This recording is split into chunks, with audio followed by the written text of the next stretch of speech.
네, 저는 토지주택연구원의 스마트도시연구센터장을 맡고 있는 박신원입니다. 반갑습니다. 오늘 이제 말씀하신 대로 한국도시설계획 추계 학술 대회를 대전 일원에서 진행을 하고 있고, 특히 지금 코로나가 진행되면서부터 저희가 줌이라든지 여러 가지 온라인의 형태로 많은 회의들이 진행이 되고 있고요. 오늘도 지금 설계학회에서 안내를 해주신 대로 물론 오프라인으로도 여러 가지 세미나를 진행하고 있지만 유튜브라든지 줌, 하이브리드 형태로 이런 여러 방식으로 지금 학술대회를 진행하고 있는 것을 알고 있습니다. 22년도 한국도시설계획 추계 학술대회는 미래도시를 주제로 카이스트와 같이 공동으로 주요 포럼과 학술 대회를 진행을 하고 있습니다. 그래서 이 행사 일원으로서 이제 우리 연구원에서 학회와 공동 주관을 통해서 학술 대회 주제인 미래도시, 그 가운데에서도 도시 안정과 스마트 시티를 주제로 오늘 세미나를 진행을 하도록 하겠습니다. 잘 아시는 것처럼 이제 스마트 시티 건설 운영이 굉장히 도시 관리의 패러다임으로 확산이 되고 있는데, 특히 도시 문제에 있어서도 최근에는 안전 문제에 다양한 이슈들이 확산되고 노정되고 있는 실정입니다. 그래서 오늘 주제를 사회 안전과 교통 안전, 재난 안전 분야로 세 개의 토픽을 가지고 전문가들이 발제를 해주시고 또 관련 분야의 전문가들을 모시고 정말 토론을 하는 순서로 진행을 하겠습니다. 먼저 오늘 참석해 주신 분들을 먼저 소개해 드리겠습니다. 발제순과 토론순으로 말씀을 드리면, 첫 번째는 사회적 안전과 스마트 도시에 대해서 우리 연구원의 오명택 책임연구원이 발표를 해주실 거고요. 두 번째는 교통 분야입니다. 현대도시의 교통안전 패러다임의 변화, 보행안전 제고를 위한 AI 기술의 적용이라는 주제로 주식회사 핀텔의 김선정 상무님이 발표를 해주시겠습니다. 네, 그리고 세 번째는 이제 도시 안전 중에 최근에 많은 이슈가 되고 있는데, 도시 홍수 대응 기술로 스마트 시티와 수재해라는 주제를 가지고 해코리아의 박종표 이사님께서 발표를 좀 해주시겠습니다. 발표는 저희가 금요일 오후이고 시간이 좀 더 한정돼서 많은 연구들을 하고 내용들을 갖고 계실 텐데, 주제 발표는 약 20분에서 25분 정도로 제한을 해서 좀 진행을 하도록 하겠습니다. 그리고 주제 발표가 끝난 이후에 종합 토론은 좌장을 우리 연구원의 국토도시 연구실장이신 윤정중 박사님께서 진행을 해주시겠습니다.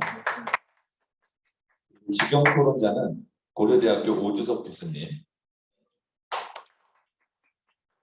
세종연구원의 이범규 선임연구위원님, 국토연구원의 한우석 연구위원님께서 주제가 학회에서 하고 있는 전체적인 메인 테마인 미래도시 가운데 스마트 시티와 또 스마트 시티에서 최근 굉장히 이슈가 되고 있는 안전 문제에 대해서 세 가지 토픽으로 좀 유익한 시간이 될 것을 기대하면서, 우선 발표에 앞서 안내사항을 먼저 말씀드리면, 아까 말씀드린 대로 저희가 이제 하이브리드 형태로 진행을 하기 때문에 이 청중들께서 이제 질의응답을 좀 토론 시간에 좀 하시면 좋은데, 지금 이제 저희 연구원들께서 참석을 하셨지만 줌에 접속하신 온라인상에 계신 분들은 채팅창으로 질문을 이렇게 하는 걸로 되어 있습니다. 그래서 채팅창을 일단 확인하셔서 자장께서는 그 내용에 대해서 좀 같이 질의응답 형식으로 토론을 좀 진행했으면 좋겠습니다. 그러면 첫 번째 발표는 우리 소개해드린 대로 오명택 책임연구원께서 사회적 안전과 스마트 도시에 대해서 발표를 해주시겠습니다.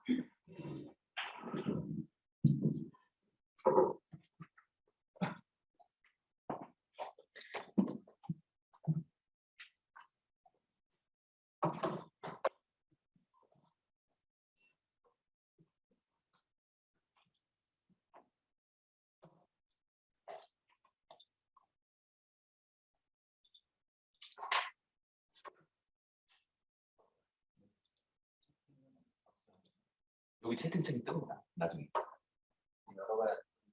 아니, 거기서 이제 여기 채팅창을 열어놓으면요, 나중에 글이 올라옵니다. 여기가 질의응답 할 때 채팅창을 열어놓습니다. 예, 안녕하십니까. 방금 소개받은 LH 토시주택연구원 스마트 도시 연구센터의 오명택 책임연구원입니다. 오늘 한국도시설계학회 추계학술대회 특별 세션으로 안전이라는 스마트 도시 안전이라는 주제에서 사회적 범죄, 사회적 안전과 스마트 도시를 발표를 하게 되어서 저 개인적으로 이렇게 뜻깊게 생각합니다.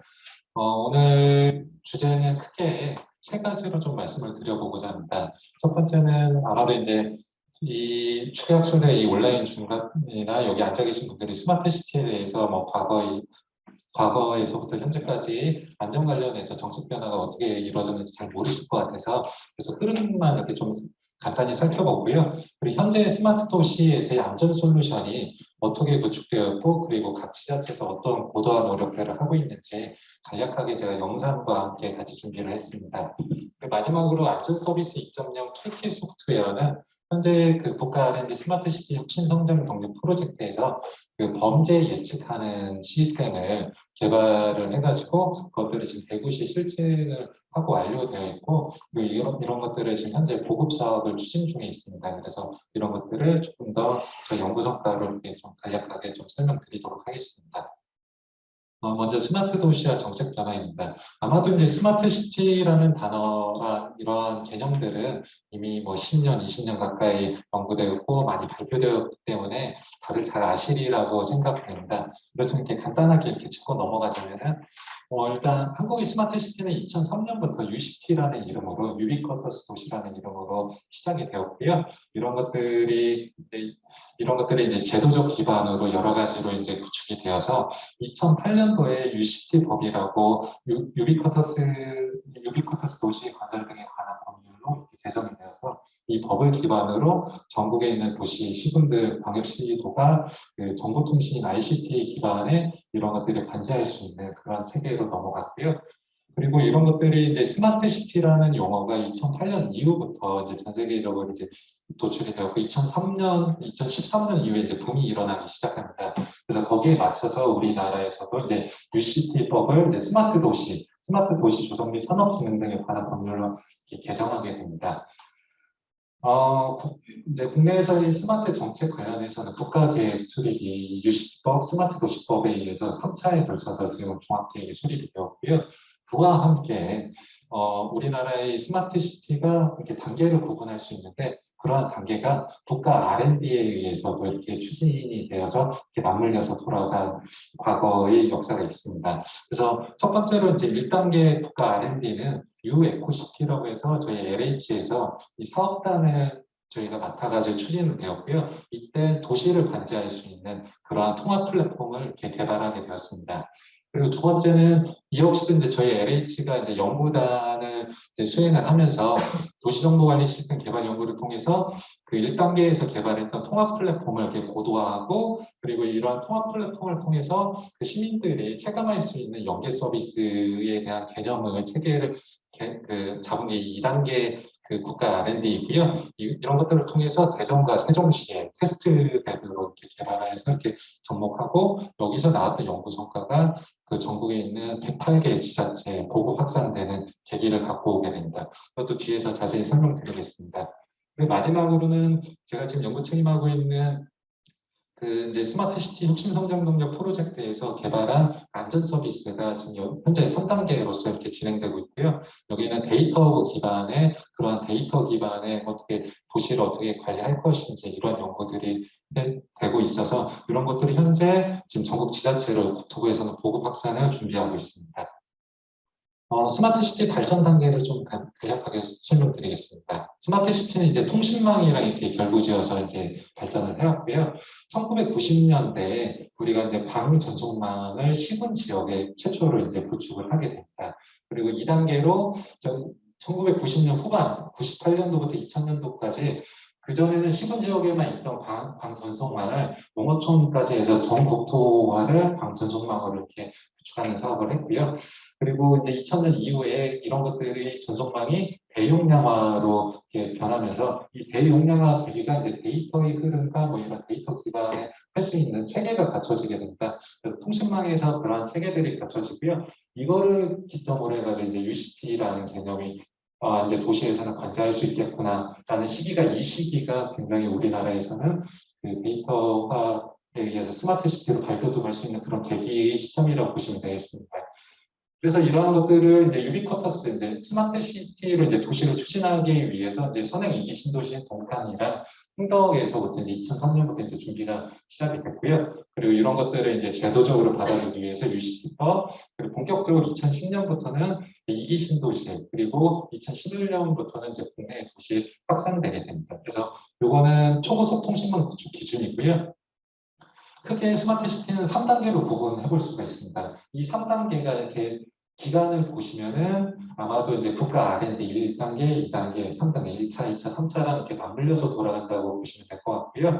1단계 때는 통합 플랫폼을 만들었고, 2단계 때는 통합 플랫폼을 고도화시키고 연계 서비스를 했고요.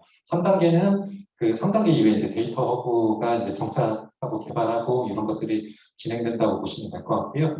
1단계 때는 저희가 이제 수직적인 데이터 통합과 폐쇄형으로 들어갔습니다. 이 당시에는 도시를 관제하는 초기이기 때문에 그 보안 중심의 안전이나 뭐 이런 CCTV나 이런 것들을 관제할 수 있는 그러한 시각으로 접근이 돼서 폐쇄형으로 사일로 타입으로 그 이제 도시의 스마트 도시가 이루어졌고요. 이러다 보니까 이제 체감형 시민들이 뭐 유시티를 한다는데 스마트 시티를 한다는데 이게 뭐냐라고 이제 그러한 이제 질문들이 많이 도출이 됐고, 그렇다면 이제 시민 대상으로 할 수 있는 연계 서비스가 무엇이 있을지에 대한 고민이 2단계의 지능형 도시 관리 고도화 연구에서 시작이 됐습니다. 그래서 여기도 이제 이 당시에는 수직적 데이터 통합에서 수평적 데이터 통합으로 좀 바뀌었고요. 폐쇄형은 그대로 진행됩니다.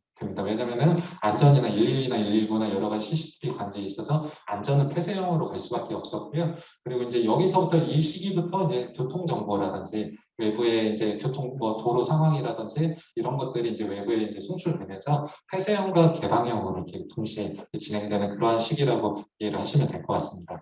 현재 2018년도부터는 이제 스마트 시티 본격화, 전국토의 스마트 시티화에 대한 국토부의 방침 아래 이제 스마트 도시를 이제 추진을 본격적으로 했고요.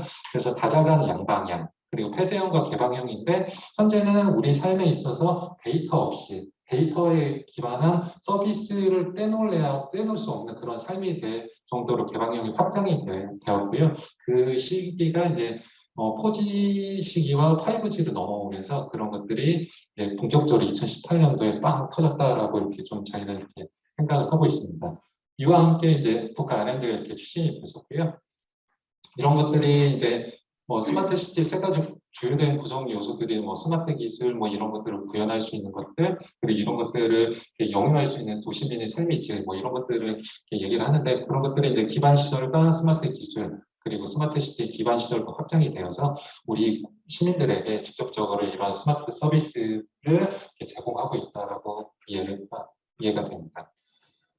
두 번째는 이제 스마트 도시와 안전 솔루션으로 해서 현재 안전 솔루션들이 어떻게 지자체에서 운영되고 있는지 간략히 좀 소개를 드리겠습니다.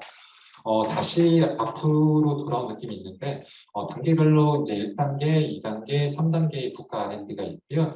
1단계에서는 아까 말씀드렸던 것처럼 CCTV 관제 중심과 그리고 데이터들을 이렇게 통합할 수 있는 그런 통합 플랫폼들을 만들었고요. 여기서 이제 체감할 수 있는 여러 가지 통합 플랫폼 5대 연계 서비스라는 거를 이 2단계 R&D에서 이렇게 만들게 됩니다. 그 2단계 R&D에서 만드는 5대 연계 서비스가 바로 지금 현재 108개 지자체에 보급되어 있는 안전 솔루션이라고 보면 될 것 같고요.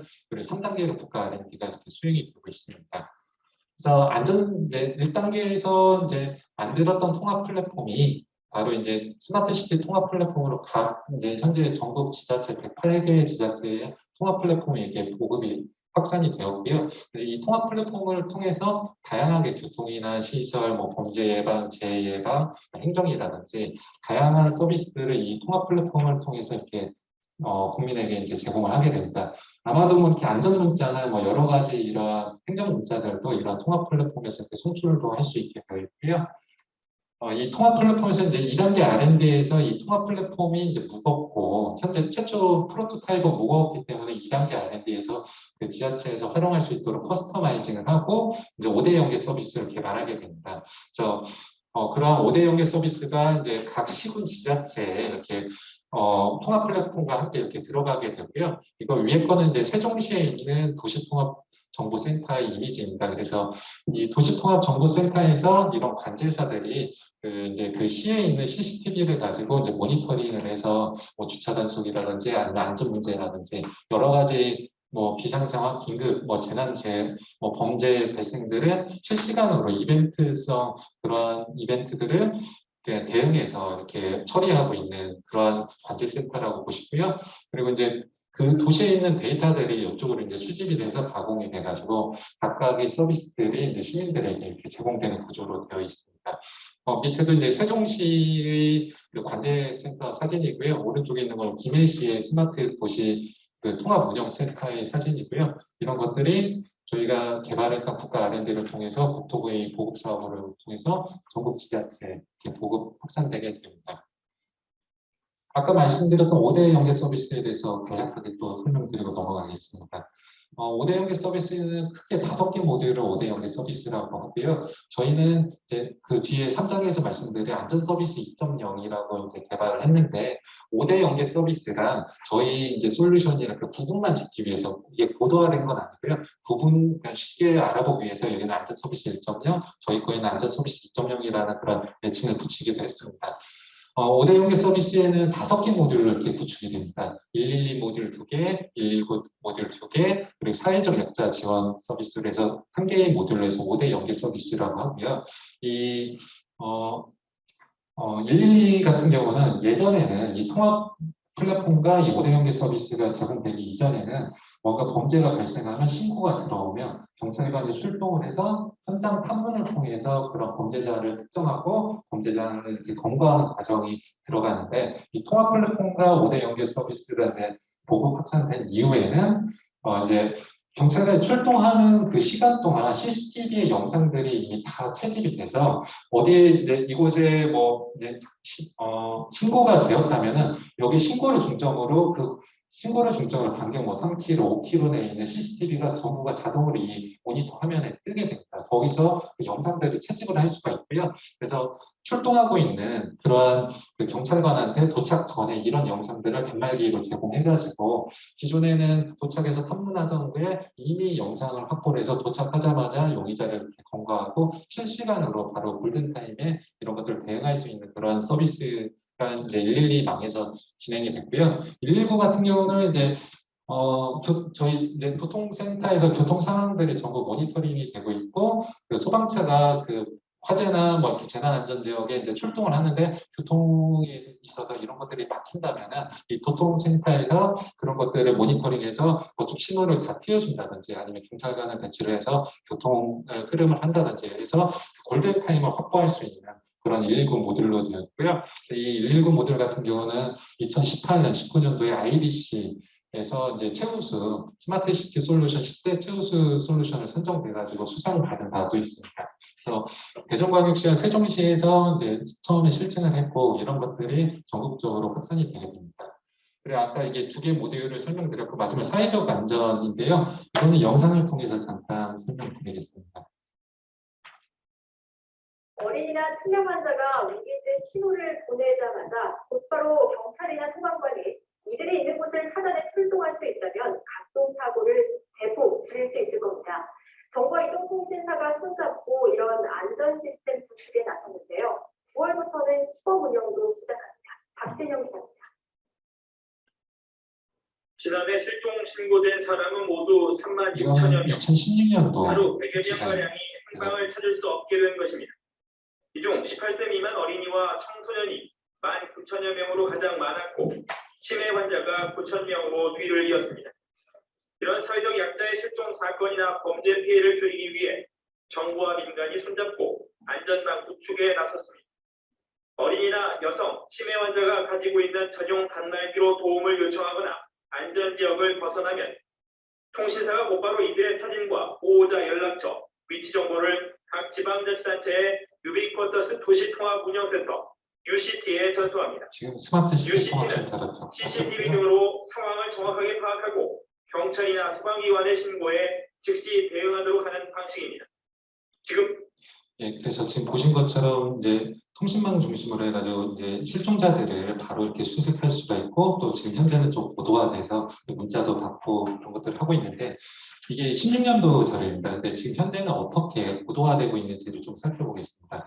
통신망을 통해서 그 실종자를 추적했는데 그러한 시스템들이 저희가 이제 더 고도화돼서 그 코비드 최초 이제 확진자가 생겼을 때 확진자 동선 추적 시스템으로 최초에 저희가 확진자를 했을 때는 보건 관련 담당 공무원이 112 그거를 설문조사를 해가지고 어디 다녀왔는지를 112 이렇게 확인하면서 CCTV 그 건물 안에 그 식당 안에 있는 CCTV를 일일이 확인을 했던 시기였습니다. 근데 이게 이 아까 사회적 약자 시스템에 연동해가지고 국토부에서 확진자 동선 추적 솔루션을 만들어가지고요. 그래서 확진자가 생기면 그분에 대한 통신 기록들을 법에 의해서 이렇게 받아가지고 로그 기록을 받아가지고 오차가 제가 알기로는 건물에서 3m로 알고 있습니다. 그래서 그런 것들을 뭐 대량의 인원들을 했던 것들을 이제 시스템으로 확진자 동선들을 알려주는 그러한 시스템으로도 이제 고도화가 됐고요.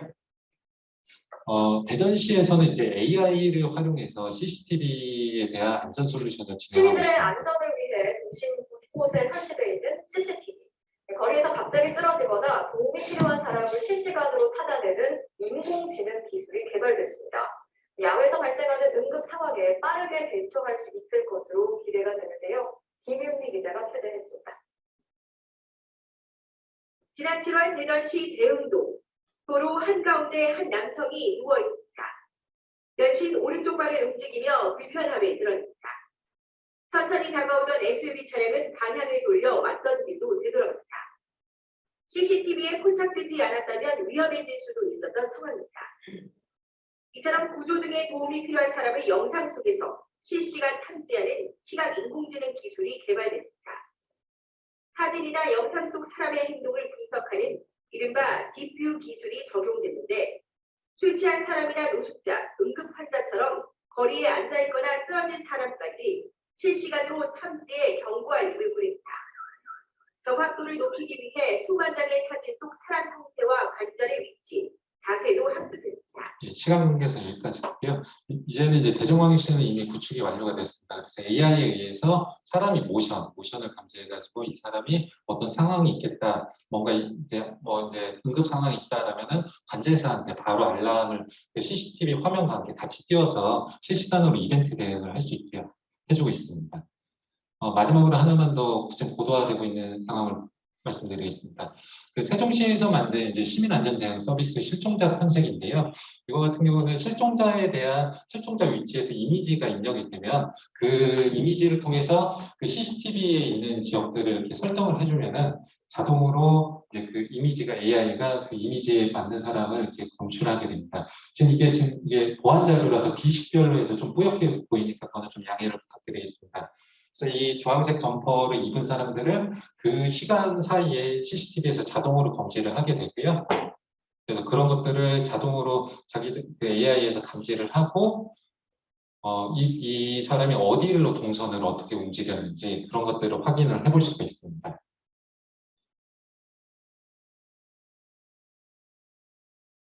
그래서 이 솔루션 같은 경우는 그 안면 인식은 아니고요. 그 형태나 뭐 이런 것들을 인식을 하게 되고요. 지금 줌에 연결돼서 좀 화질이 안 좋은데요. 그래서 자동으로 AI가 이렇게 여기 보시면은 이렇게 이미지들을 해서 뭐 90% 이상 매칭되는 것들을 자동으로 올리게 됩니다. 그 중에서 뭔가 오류가 되는 것들을 이렇게 삭제를 하고요. 영상이 안 올라오죠.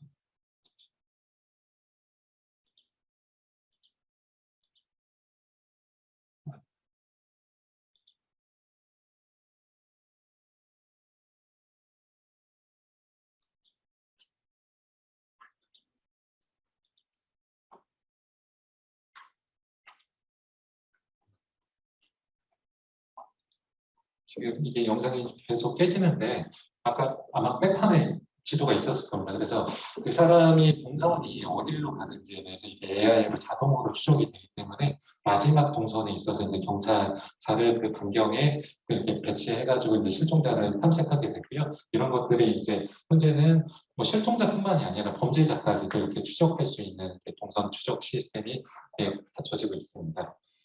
그래서 이거와 별도로도 이제 스마트 도시에서 뭐 세티드 기반에 의한 뭐 도시 안전 설계 기법도 적용돼서 뭐 스마트 가로등이라든지 여러 가지 뭐 수배 차량 번호 인식, 뭐 열화상, 뭐 비상벨 난방 통화라든지 그리고 AI가 이제 긴급으로 뭐 살려주세요, 뭐 구해주세요 이런 음성이나 음색까지도 구분을 해가지고 그 교통센터에 이렇게 전달하는 그런 체계까지도 지금 현재는 고도화가 되어 있습니다. 이제 다음으로 3장입니다. 이제 안전서비스 2.0 소프트웨어 툴킷에 대해서 말씀드리고요. 기존에는 현재까지는 뭔가 범죄가 발생하고 이런 것들이 이벤트 대응에 의해서 이런 것들을 이제 교통센터에서 이렇게 진행을 했는데 안전서비스 2.0은 1.0을 보완한 서비스라고 이해를 하시면 될 것 같아요. 1.0까지는 실시간 이벤트 대응이라면 안전서비스는 빅데이터 기반의 예측 프로그램입니다. 그래서 범죄가 이 시간에 아니면 몇 주 어느 날 어느 요일에 어느 시간대에 어느 지역에 범죄가 일어날지에 대해서 그런 것들을 프로그램을 이제 AI 머신러닝 기법에 의해서 진행을 했고요. 이거는 이제 지금 현재 3단계 스마트 시티 혁신 성장 동력 프로젝트에 의해서 대구시를 상대로 실증을 하고 있습니다. 개발 일정은 다음과 같고요. 이걸 연구 목적은 이제 112 신고 데이터가 대구광역시에는 한 해에 신고 접수되는 데이터가 100만 건이 넘습니다. 근데 그 100만 건 중에서 실질적으로 범죄 코드로 분류되는 것과 실질적으로 공간 지표의 공간 위치와 시간대를 알 수 있는 것들을 이렇게 추린다면은 대략 20만 건에서 30만 건으로 이제 정제를 할 수가 있고요. 그 20만 건과 30만 건을 가지고 이제 대구광역시 119 신고 데이터라든지 저희 LH 공간정보 데이터, 건축물 노후도 데이터 같은 거, SKT 유동인구 데이터, 뭐 카드 매출 데이터, 다양한 이제 빅데이터 분석을 통해서 지역이 실시간별로 과거의 데이터에 비해서 현재까지에 대한 추세를 통해 가지고 예측을 분석을 하고요. 이런 것들은 또 지자체에서는 CCTV 설치가 이게 요 지역에 범죄가 많이 발생하는데 제대로 설치되어 있는지 안 되어 있는지 이런 것들도 저희가 이제 우선 지역을 제시를 하고 그리고 이제 이런 것들을 CCTV를 어떻게 하면 최적화 운영할 수 있는지에 대해서 이제 연구 목적을 좀 잡았었고요. 국내 사례로는 크게 없고 다양한 뭐 이런 어떤 범죄라기보다는 목적성에 대해서 KT나 국립재난 뭐 딥러닝 기반의 도시 침수 위험 기준 추정하는 이런 모델들이 국내 사례에서는 있었습니다. 그리고 해외 사례는 미국에서 프레드폴이라고 해서 여기가 이제 범죄 예방 예측하는 범죄 과거 데이터를 가지고 하는 건데 저희가 이 혁신 성장 능력 프로젝트 안전 서비스 2.0을 개발할 때는 이게 이 모델을 벤치마킹해서 조금 더 이렇게 저희 환경에 맞게 세밀하게 좀 해서 그런 것들을 개발을 추진을 하였습니다. 그래서 안전서비스 2.0은 SOSS라고 원래는 명칭이 있었습니다. 그래서 시큐리티 오브 스마트 시티라고 이제 전임 책임자께서 정하셨었는데요. 그래서 어쨌든 저희가 지금 안전서비스 2.0으로 통용이 되고 있고요. 아까 말씀드렸던 것처럼 112 이벤트 데이터 한 해에 한 30만 건, 유동인구 데이터, 도시기반 시설 등 도시 빅데이터를 기반으로 한 머신러닝으로서 이제 사회 안전 그러한 지원 소프트웨어라고 봅니다. 그래서 저희가 112 신고 데이터를 얻기 위해서 대구광역시와 이런 MOU를 통해서 데이터를 취급을 했고요. 그래서 기존의 그 도시통합센터에서 그 아까 안전서비스 1.0을 운영을 하고 있다면은 저희가 이제 데이터 허브, 대구시에 구축되는 데이터 허브에서 민간 데이터, 뭐 이게 이제 민간 데이터 같은 경우는 이제 유동인구 데이터겠죠. 그리고 유스케이스 서비스, 행정 데이터, 다양한 것들 데이터 허브를 통해서 분석 모듈을 만들었고요. 지금 여기 화면은 안 보이는데 저희 112와 119, 뭐 LH에 이런 데이터들 연계할 수 있는 그런 체계를 만들었습니다. 그래서 이 서비스를 통해서 이벤트 분석이나 안전관리 서비스 지역, 뭐 스마트 안전자원, 최적화 서비스 다양하게 지원을 하고 있는데요. 크게 4가지 서비스를 여기서 지원을 하고 있습니다. 지역에 따라서 시간대에 따라서 어느 정도로 안전한지 과거 범죄 이력에 의해서 그런 것들을 보여주고요. 그리고 모니터링 중점 지역, 그리고 그래서 이러한 안전도를 기반으로 해가지고 그러니까 CCTV 관제사가 모니터링 중점 지역을 어디를 모니터링을 해야 되는지 그런 것들을 알람을 줄 수 있는 서비스를 했고요.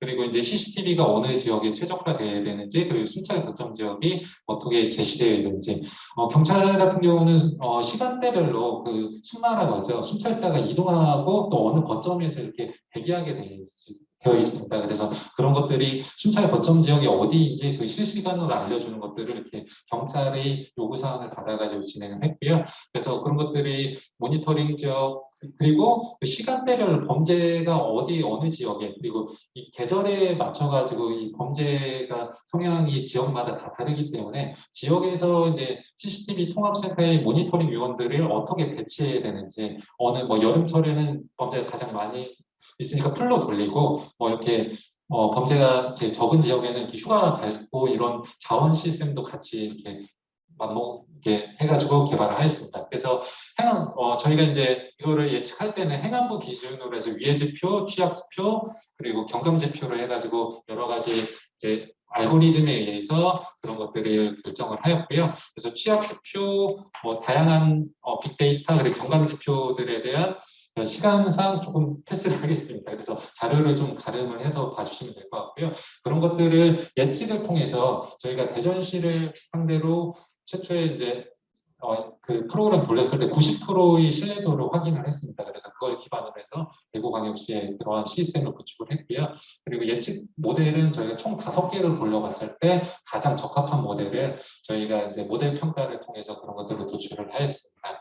그리고 CCTV 최적화 분석 모델도 이런 것들을 만들어서 감시 지수나 이런 것들을 만들어가지고 그 대구시에서 최적인 그 범죄 취약 지수의 감시 지수를 대입해서 이런 것들을 적용을 하였고요. 그래서 CCTV 효율 지수나 뭐 모니터링 같은 것들을 지역에 맞게 통계를 해가지고 어느 지역이 뭐 CCTV가 모자란지 추가되는지 그런 것들을 대구시에서 정책적으로 활용할 수 있게 그런 것들을 조정을 하였습니다. 그리고 순찰 거점 모델도 여러 가지 수식에 의해서 저희 알고리즘에 의해서 이렇게 진행을 하였고요. 시간 관계상 뭐 시스템이라든지 이런 것들, 뭐 어떤 데이터들을 활용하고 있는지에 대해서는 좀 패스를 하겠습니다. 그래서 소프트웨어를 다양하게 만들어가지고 이런 것들을 또 통계로도 지역에 대한 안전 데이터 지수라든지 부단이라든지 동단이라든지 그래서 안전도 분석에 의해서 모니터링 중점 지역이 어떤지 CCTV 최적화 순찰 거점 어떤지 이런 것들을 시스템에 의해서 이렇게 포털 메인 화면에서 이렇게 제공하게 되었고요. 지금 시간이 많이 지났는데 한 2, 30초만 저희가 만들었던 그런 것들을 잠깐 보여드리도록 하겠습니다.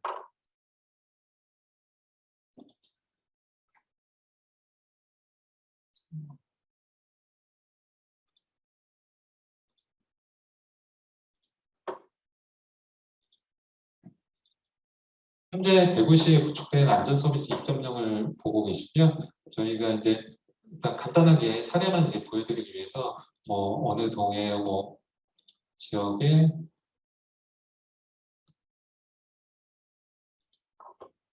그러면은 그 지역에 대한 안전 지수가 이렇게 도출이 되게 됩니다. 그래서 이 시간대 지금 오후 3시 기준으로 이 시간대가 과거에 범죄 이력이 있다든지 이런 것들을 소개를 해주고 있고요. 그 미국의 프레드폴은 200 x 200으로 제시를 하고 있는데 저희는 50m x 50m로 구현을 해냈습니다. 그래서 구현을 해가지고 이런 자료들이 실시간으로 알림이라든지 관제 상태 알림이라든지 이 지역에 대한 통계라든지 그리고 순찰 거점, 뭐 CCTV 통계라든지 다양하게 이런 것들을 저희가 이제 제시해서 그 이제 조금 더 실시간 이벤트 대응과 더불어서 그 이제 공공의 영역에서 그 공권력에서 이런 것들을 대응해서 관리할 수 있도록 그런 것들을 예방 차원에서 예측 프로그램을 구현해가지고 만들었고요. 이게 이제 성과에 대해서 인정을 받아가지고 현재는 인천과 충남과 울산과 그 제주가 이제 데이터하고 보급 사업에 선정이 됐는데 제주 빼고 세 개의 시도에 지금 구축 지금 협의를 지금 정해진 상태입니다. 그래서 아마도 내년 상반기에는 이게 보급이 3군데 시도를 먼저 시작으로 전국적으로 이제 보급 사업이 본격적으로 진행되지 않을까 싶습니다. 제가 한 4분 정도 오버했는데 지금까지 이렇게 경청해 주셔서 감사합니다. 이상 발표를 마치겠습니다.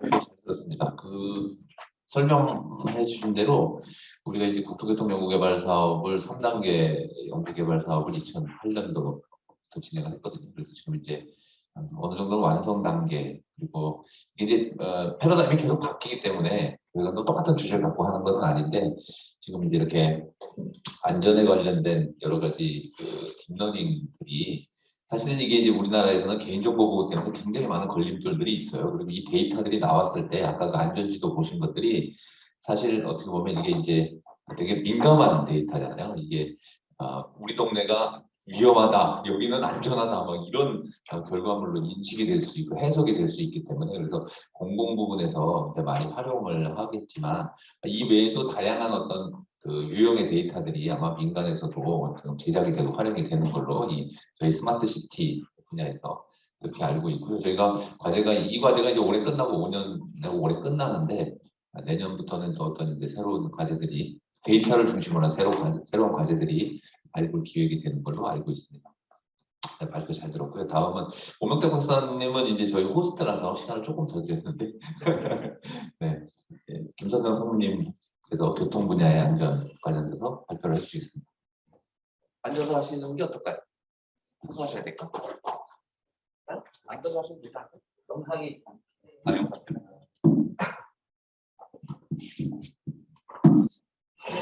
받은 AI 영상 분석 안녕하십니까. 네, 저 AI 영상 분석 전문 기업 주식회사 펜텔의 김선정 상무입니다.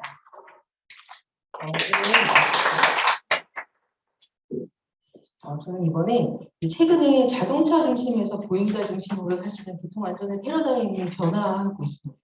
이런 변화 속에서 교통 안전을 제고하기 위한 여러 가지 기술들이나 서비스들이 개발이 되고 있는데 그런 부분에 AI 기술들이 어떻게 적용이 되고 있는지에 대해서 조금 설명을 드리도록 하겠습니다. 순서는 다음과 같습니다. 저희 교통 안전에 이제 지금 저희가 어느 수준인지를 한번 살펴보겠습니다. 저희가 OECD 38개 회원국 중에 저희 나라가 교통사고 사망자 수가 27위를 랭크하고 있습니다.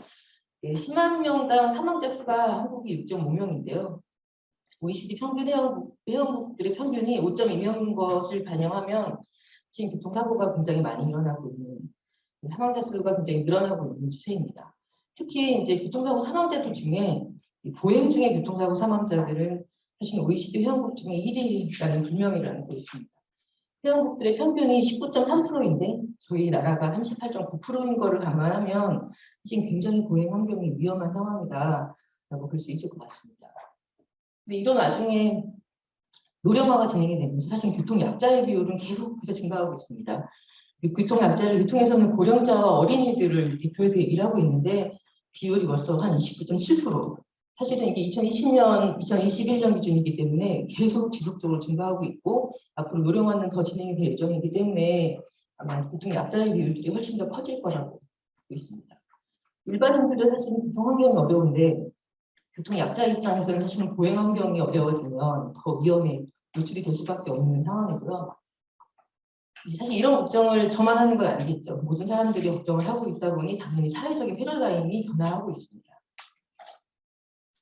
국토부에서는 이제 2022년 교통사고 사망자 감소 대책을 마련했었죠. 그리고 다들 알고 계시는 것처럼 도로교통법이 개정돼서 7월에 이제 시행이 되기 시작했고요. 국민생명 지키기 프로젝트의 일환에 이제 가장 교통사고 사망자 수를 줄이겠다라는 대책이 가장 1순위로 올라오고 있는 시점입니다. 또한 도로교통법 개정으로 보행자 보호 의무가 강화되면서 이제 보행자들이 무조건 차들보다는 우선시되게 또 보행 통행권이 이제 가장 우선시되는 추세로 변화하고 있습니다. 이런 변화에 맞춰서 여러 가지 기술들이 아까 앞서 말씀드린 것처럼 개발이 되고 있습니다. 사실은 그 어린 스쿨존 지역에 여러 가지 노란 표지판부터 시작해서 가속 표지판들, 뭐 3050 대책들 여러 가지들이 나오고 있는데 여기에 발맞춰서 여러 가지 시스템들도 개발이 되고 있는 중이고요. 이 중에 저희가 AI 기술들은 어떻게 적용되고 있는지 좀 설명을 드리도록 하겠습니다. 저희가 ITS 사업이라는 이름으로 지능형 교통체계 시스템을 도입을 하면서 AI 기술들이 교통정보 수집용으로 많이 활용이 되고 있습니다. 실시간 교통정보들, 보행자 정보들 이런 것들이 이제 AI로 실시간으로 수집이 되다 보니 다 자연스럽게 보행자 인식 기술들이 발전을 하게 되었고요. 보행자들의 행태들이나 움직임들이 딥하게 나오기 시작하면서 이제 이런 것들을 이용해서 객체 검지와 보행자들의 움직임들을 추적 기술을 활용해서 보행 안전 서비스를 제공하자라는 이제 여러 가지 제안들이 들어오고 있는 중이고요. AI 같은 경우는 2세대의 배경 모델링 방식으로 사실은 진행을 하다가 최근에는 AI라는 인공지능 방식으로 딥러닝 기반의 객체 검출을 하고 있습니다. 또 이제 최근에는 이제 뭐 그냥 단순한 AI가 아니라 고해상도 영상 분석이라고 해서 좀 화질이 안 좋은 영상에서도 객체들을 좀 더 다양하게 여러 가지 형태로 또 높은 정확도가 가장 중요하기 때문에 높은 정확도로 이제 수집이 되고 있는 기술로 발전을 하고 있고요. 이런 기술들이 교통 분야에 적용이 되고 있습니다. 예, 사실은 똑같은 보행이라고 하지만 보행의 형태가 차이가 있습니다. 뭐 횡단보도나 혹은 이면도로 그리고 이제 스쿨존 지역에서의 약간 차이가 있을 수 있고요. 세 가지로 분류해서 설명을 드려보려고 합니다. 첫 번째로는 횡단보도 보행안전 시스템이라고 횡단보도와 횡단보도 주변에 대기존에 있는 보행자들을 자동으로 인식해서 보행 안전을 제고하는 방식입니다. 그 생활도로 충돌 시스템은 저희가 이면도로라고 하고 있는 이제 부차가 분리되지 않은 골목길에서의 사실 충돌 위험이 굉장히 많습니다. 최근에는 PM이 활성화되기 시작하면서 PM과 보행자 간의 추돌 사고도 상당히 많고 또 사실 그렇게 사고가 날 경우에는 치사율이 높고 대부분 그렇게 사고가 나는 아이들이 대부분 이제 연령대가 어리거나 노령자분들이 많기 때문에 그런 부분들에 관련된 서비스들을 개발을 하고 있고요. 스마트 스쿨존 시스템은 현재까지는 아까 말씀드렸던 것처럼 노란 표지판에 그리고 이제 과속만 단속하는 형태로 많이 진행을 하고 있는데 단순히 단속을 하는 것은 사실은 사후 처리이기 때문에 사전에 금지를 먼저 해서 사고를 예방할 수 있도록 계도를 하는 것이 더 중요하다라는 이슈들이 좀 제기가 되고 있습니다. 스마트 스쿨존이라고 해서 그쪽에 들어가는 저희 AI 시스템 분류할 수 있을 것 같습니다. 첫 번째로 횡단보도 보행안전 시스템입니다. 횡단보도와 보행자 대기 공간에 있는 보행자들을 감지해서 보행 신호를 부여하는 방식입니다. 과거에는 앞버튼이라고 해서 이제 보행 신호기에 버튼을 누르면 신호가 켜지는 방식이었는데 사실은 사고율도 높기도 하고 지체가 많이 되기 때문에 사고 사용률이 많이 떨어지는 추세입니다. 이제 지금은 횡단보도 주변에 카메라를 설치하면 횡단보도 대기 전에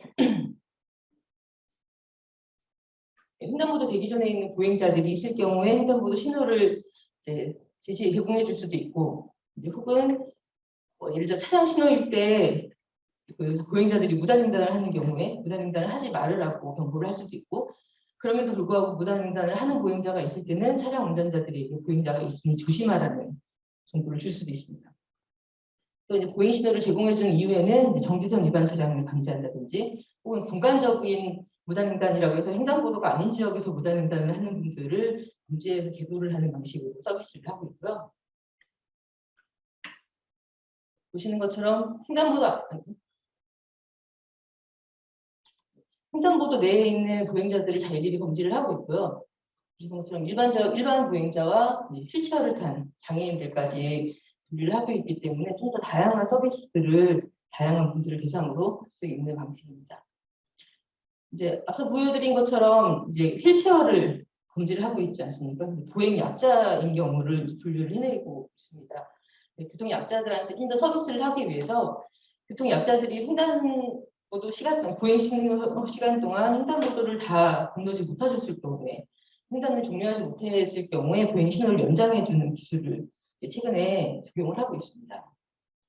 보시는 것처럼 이제 주변 도로의 연동이나 신호체계에 영향을 주지 않는 범위 내에서 이제 잔류한 보행자가 있을 경우에 신호를 연장해서 보행이 완료될 수 있도록 서비스를 하고 있습니다. 적용된 사례입니다. 이게 최근에 작년에 국토부에서 5개 지자체 국도에 있는 횡단보도에 시범 설치를 해서 검증을 완료했고요. 최근에 상도로공사에서 교통약자 보호안전 시스템 구축 사업이라는 이름으로 관련된 사업이 발주가 돼서 다음 달부터 구축에 들어갈 예정입니다. 일반 국도의 41개 횡단보도 그리고 이제 노인보호구역에 있는 횡단보도들을 중심으로 일단 설치가 되게 될 거고요. 사업이 종료가 된 이후에도 아마 전국의 국도 지역을 대상으로 확대를 예정하고 있습니다. 보시는 것처럼 그 횡단보도 주변의 돌발 상황들, 횡단 대기자들, 무단 횡단을 하는 사람들, 불법 주정차들, 정지선을 위반한 차량들까지 다 검지해서 서비스를 하고 있습니다. 승하도로 충돌 예측 시스템은 사실은 많이 보급이 되어 있지는 않고요. 현재 개발 중이거나 혹은 실증을 하고 있는 시스템이라고 보시면 될 것 같습니다. 이면도로에서 발생되는 이제 예상이 되는 충돌이 있을 때 LED나 스피커나 로고젝터 등의 방식으로 이제 충돌이 예상이 되니 조심하라라는 궤도 정보를 제공하는 방식이고요. 특히 이렇게 사각지대인 경우에 사각지대 위험 알림과 차량 사이에 통행하는 보행자가 있을 경우에 차량 사이 통행 알림, 그리고 역주행 차량이 있을 때 역주행 알림 서비스들이 크게 세 가지로 분류를 하고 있습니다. 서비스는 LED로 정보를 제공하거나 스피커로 보행자들에게 위험 정보를 주거나 혹은 로고젝터로 표면에다가 설치를 해서 차량들이 볼 수 있도록 이런 식으로 서비스를 하고 있고요. 객체는 도로 안에 객체들, PM이나 보행자들을 다 분류해서 금지를 하고 있습니다. 자동차, 자전거, PM, 보행자, 오토바이로 분류를 하고 있고 객체 분류 자체는 대부분 다 거의 100% 이상 분류를 해내는 것으로 보고 있습니다. 충돌을 예측하기 위해서 제일 중요한 거는 사실은 이 객체 여부가 아니라 그 객체가 어느 위치에 실시간 좌표값을 가지고 있는지 하고 그가 어느 궤적으로 이동할 예정인지를 사실은 추정해내는 것이 가장 중요합니다. 저희가 충돌 예측 알고리즘을 개발해서 넣어놓은 거고요. 이게 객체 위치나 속도, 그 차량의 크기 등을 반영해서 충돌이 될 것 같은지, 충돌의 위험을 레벨을 나눠서 가장 위험도가 높을 때 충돌이 예측이 되니 조심하라는 서비스를 제공하는 방식으로 하고 있습니다. 제가 지금 보여드릴 서비스는 사실은 카이스트 서울 캠퍼스에 이미 설치를 해서 한 반년 정도 테스트를 이미 했습니다. 그래서 데이터를 수집한 거를 기준으로 해서 알고리즘을 계속 고도화를 하고 있는 중이고요. 고도화된 알고리즘이 적용된 곳은 지금 대전 맑은 아침 아파트 단지 내 도로하고 서울 서초구 이면도로 3개소에 이미 설치가 되고 현재 실증을 진행하고 있습니다. 말씀드린 충돌 예측뿐만 아니라 충돌을 발생시킬 수 있는 요소 중에 하나인 비보호자 예전, 불법 주정차, 말씀드린 역주행 이런 것들까지 다 검지를 해서 서비스에 활용을 하고 있습니다.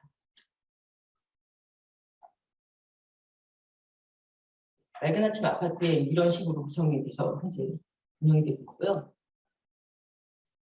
스마트 스쿨존은 어린이 보호구역 내를 대상으로 하고 있습니다. 여기는 특정 서비스를 정의하지는 않고 횡단보도에 들어가는 횡단보도 보행안전 시스템이나 생활도로 충돌 예측에 관련된 서비스들, 기타 다른 ITS에서 활용되고 있는 여러 가지 서비스들을 스쿨존 지역의 형태에 맞게 스쿨존에 적용할 수 있는 기능들을 전부 다 포함해서 여러 가지 방식으로 스쿨존 지역의 안전을 제고하는 방식으로 구성을 해두었고요. 보시는 것처럼 스쿨존 지역 안에 보행자나 보행약자를 자동으로 감지해서 접근하는 차량에게 VMS, 그러니까 LED 전광판을 통해서 영상 정보를 제공하는 방식입니다. 검지를 하시는 아까 말씀드린 여러 가지 서비스를 저희를 통합해서 하다 보니까 여러 가지 기능들을 다 보유하고 있는데요. 뭐 검지를 하는 것들부터 차량 경고, 불법 주정차, 정지선 위반 차량, 우회전 멈춤 위반 차량, 무단횡단, 충돌 알림, 긴급 차량 충돌 등 학교 주변에서 이제 더 발생할 수 있는 여러 가지 어려운 상황들이나 위험 상황들을 다 문제를 하고 있고요. 이제 보시는 VMS를 통해서 이렇게 각가지 정보들을 시나리오로 구성해서 제공을 하는 방식입니다. 제가 이제 설명드린 이 시스템은 저희가 안양시에 현재 설치를 하고 있는 중입니다. 안양시가 처음으로 스마트 스쿨존 시스템을 이런 식으로 구성을 해서 사업을 진행을 하고 있고요. 안양시 초등학교 앞에 있는 41개 스쿨존 지역에 전광판을 설치하고 영상을 통해서 주변의 위험 상황들을 감지하는 시스템들이 현재 설치가 되고 있고 올해 말에 완료가 될 예정입니다. 보시는 것처럼 저희가 지금 보여드리는 게 설치가 되어 있는 사진입니다. 시범 테스트로 설치를 해서 운영을 하고 있는 거고요. 보시는 LED 전광판을 통해서 저희가 차가 오는 것들 혹은 보행자가 접근하고 있는 영상을 직접 차나 보행자가 볼 수 있도록 서비스를 제공하고 있습니다.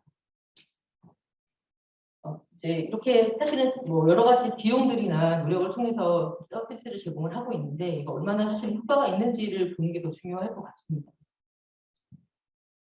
우리나라 보행자들 중에 교통사고 발생 건수가 2만 건이 넘습니다. 20만 건이 넘습니다. 그중에 사망자가 4,000명 이상이 죽고 있는데 대부분 무단횡단 때문에 이제 하시는 사고가 가장 많이 일어나고 있고, 대상으로 보면 노인과 스쿨존에 있는 어린이들이 가장 많은 피해를 보고 있습니다.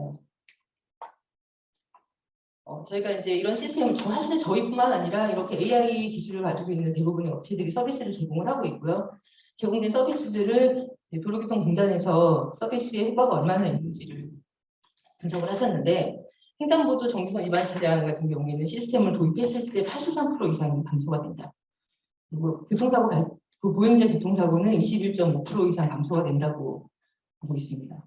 주변에 설치가 되어 있는 지점을 중심으로 설문조사를 해봤는데 88.3% 이상이 이런 시스템들이 보행 안전에 도움이 된다고 생각을 하고 계십니다. 사실 시스템을 기술을 개발해 놓고 나서 그 시스템들이 보행자들이나 교통사고에 좋은 영향을 미쳐서 환경들이 개선이 되어야 한다고 생각을 하고요. 사실은 무조건 시스템을 설치하는 것도 중요하지만 이제 적절한 지점에 적절한 형태로 적절하게 서비스를 제공을 받으셨을 때 효과가 높아질 수 있도록 구축이 되어야 할 것 같고, 앞으로 이런 기술들이 적용이 돼서 안전한 보행 환경이 조성이 되었으면 좋겠습니다. 제가 보여드리려고 준비한 것은요, 생활도로 충돌예측 시스템에 관련된 약간 영상입니다. 시야 확보가 어려운 골목길 사각지대에서 누구에게나 일어날 수 있는 갑작스러운 교통사고. 우리 안전을 확실하게 지킬 수 없을까요? 위험한 상황 및 사고가 발생하는 생활도로, AI 영상 분석 기술을 활용한 핀텔의 생활도로 보행안전 시스템으로 보행자와 운전자 모두 사고로부터 안전하게 보호할 수 있습니다. 비보호 좌회전 등 보이지 않는 사각지대, 일반 통행도로 역주행, 주정차된 차량에 의한 시야 방해 등 AI 시스템이 실시간으로 모니터링하고 객체의 방향, 속도 분석을 통해 위험이 예측되면 보행자와 운전자에게 경고 알림을 줍니다. 현재 서울과 대전에 설치 운영되고 있으며 전국 곳곳에 적용되어 보다 안전한 교통 환경이 만들어질 수 있도록 AI 생활도로 보행 안전 서비스가 우리 모두의 안전을 지켰습니다.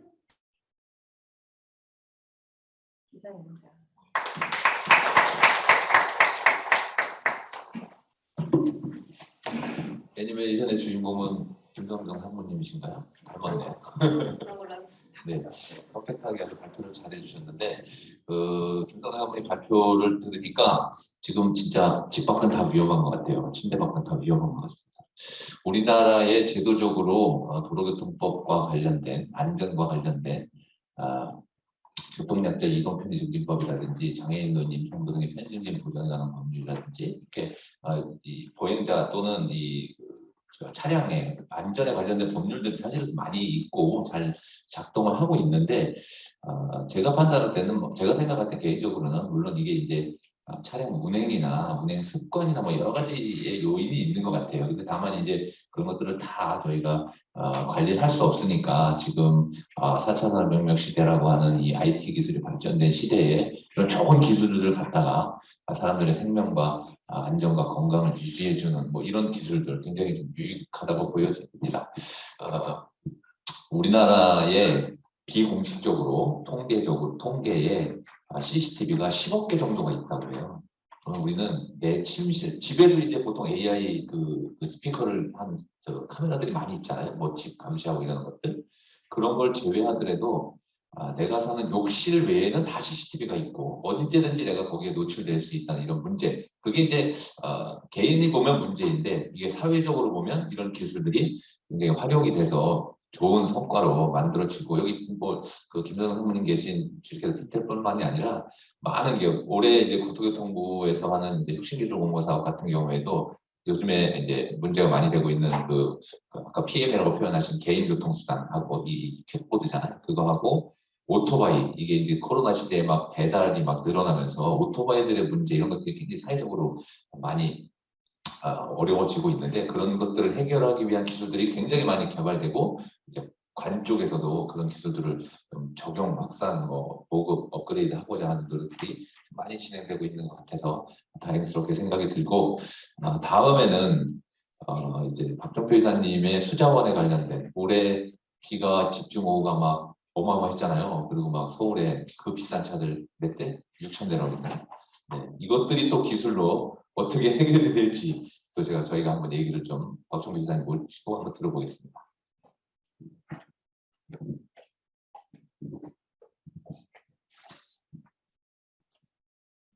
안녕하십니까. 저는 주식회사 해코리아의 박종표입니다. 제가 말씀드릴 내용은 스마트 시티와 수제 도시 홍수 대응 기술이라는 주제이고요. 제가 발표하기 전에 좀 생각을 해봤는데 지금 앞서 발표한 내용들을 살펴보면 그 예측 기술이라는 내용들이 그 모니터링, 그러니까 뭐 CCTV로 관측한다든지 그런 데이터를 가지고 학습을 통해서 혹은 그 데이터만을 통해서 어떤 서비스들을 제공할 수 있는 체계로 되어 있기 때문에 있습니다. 근데 이 수제라는 것은 그 상황이 발생한 거를 모니터링한 게 발견되는 순간은 이미 늦을 수도 있다는 그런 생각이 들더라고요. 그래서 좀 더 어려운 게 아닌가 하는 생각이 들어요. 저희 이번에 비가 많이 내렸을 때 포항 지하차도에 침수가 많이 생겼지 않습니까? 그때 그 지하차도에 지하차도가 아니죠. 지하주차장에 물이 찬 게 침수가 발생을 시작하고 딱 8분 만에 찼다고 그런 뉴스가 있더라고요. 그래서 이런 것들을 어떻게 좀 대응할 수 있는가 하는 고민들을 지속적으로 저희 수자원 분야에서는 하고 있고 매우 오랜 시간 동안 연구를 해왔습니다. 그런 중에 저희가 스마트 시티 과제를 통해서 그 홍수 대응 예측에 대한 솔루션들을 실질적으로 도시 단위에서 좀 확대해서 적용했다는 부분들이 저희가 좀 그 강조하고 싶은 부분들이고요. 오늘은 그 관련되는 내용에 대해서 설명드리도록 하겠습니다. 일단 첫 번째는 수재 예측의 중요성이 있고요. 두 번째는 이 수재 관리를 하기 위해서는 데이터라는 게 매우 중요합니다. 그래서 이 데이터들을 어떻게 관리하고 활용할 수 있느냐의 체계에 대해서 말씀드리고 제가 국가 전략 프로젝트로 수행한 대구시 도시용수 대응 기술, 그 시스템명은 도시용수 상황 인지 기술인데요. 이게 관련되는 내용들에 대해서 말씀드리도록 하겠습니다. 기후변화 얘기들을 많이 하는데요. 불투수면 증가 때문에 침수가 많이 발생하고 있는 부분도 있고 또 기후변화로 인해서 빙하가 많이 녹아서 그 전체적인 그 전 지구적인 물 그 수분, 그다음 물의 그 밸런스들이 이제 바뀌면서 비가 많이 내리고 있습니다. 올해 같은 경우에는 8월 8일, 9일에 이제 한강 이남 지역에 비가 많이 내렸는데 초동 쪽에 한 141mm 정도가 내렸고요. 이로 인해서 도림천이 뭐 범람하는 그런 것도 있었습니다. 근데 그때 145mm라고 하면은 저희가 감이 잘 안 오는데요.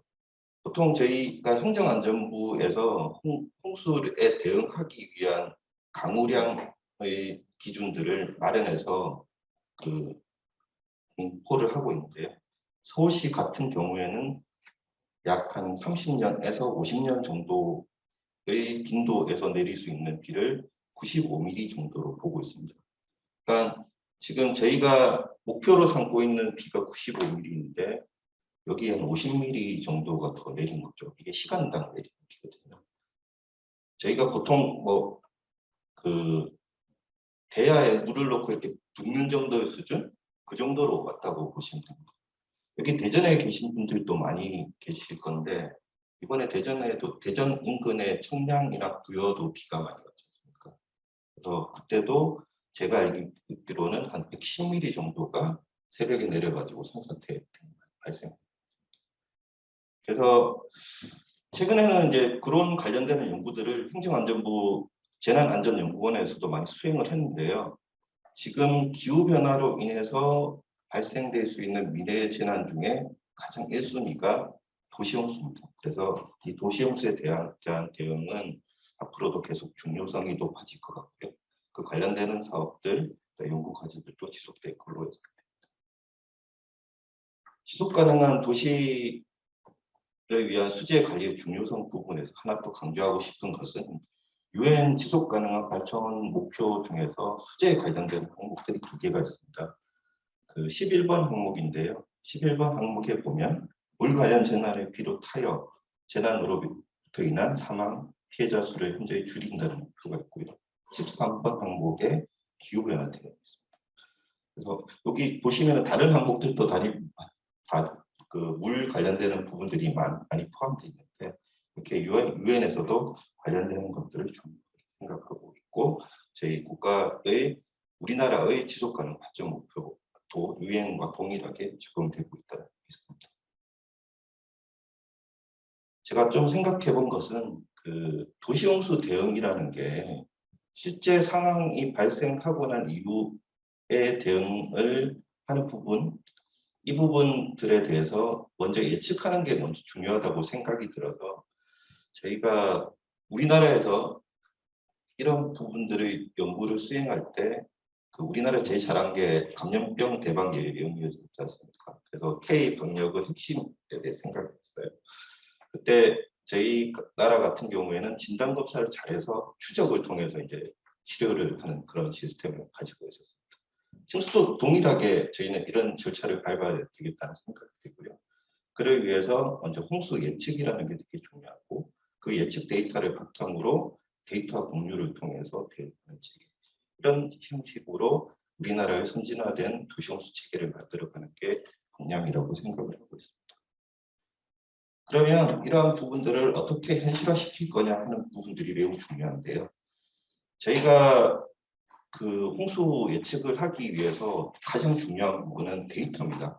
아까도 그 관련 사회 재난 관련된 서비스들을 보면 결국은 서비스를 위해서는 데이터를 많이 확보하는 게 중요합니다.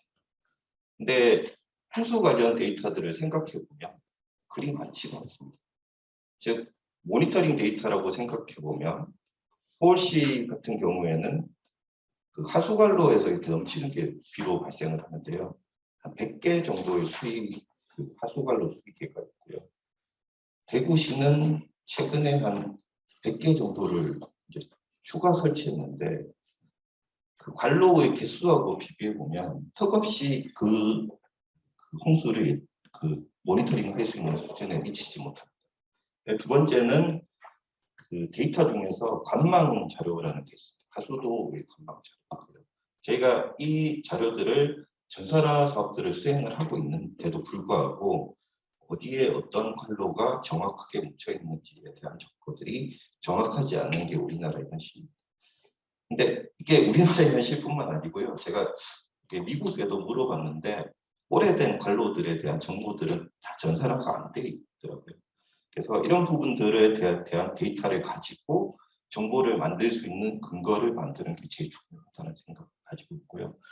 저희는 그 뭐 뒤쪽에도 나오겠지만 그래도 가능한 수준에서 데이터들을 만들어내기 위한 노력들을 이렇게 했고요. 그다음에 그러면 이 데이터들을 어디인가는 보내서 저장하고 공유를 해야 됩니다. 근데 단일하게 어떤 시스템상에서 하는 그 부분들의 연구는 많이 진행이 됐지만 저희 스마트 시티 사업에서는 데이터 허브라는 데이터들이 가게 됩니다. 그러면 그 다양한 다른 분야에도 활용을 할 수가 있거든요.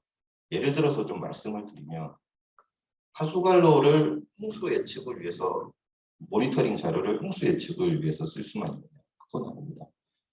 그 수위 자료를 평상시에 이렇게 측정을 하다 보면 갑자기 이렇게 많아지는 경우도 있고요. 또 비가 오고 난 뒤에 수위가 계속 높게 관측되는 경우들도 있거든요.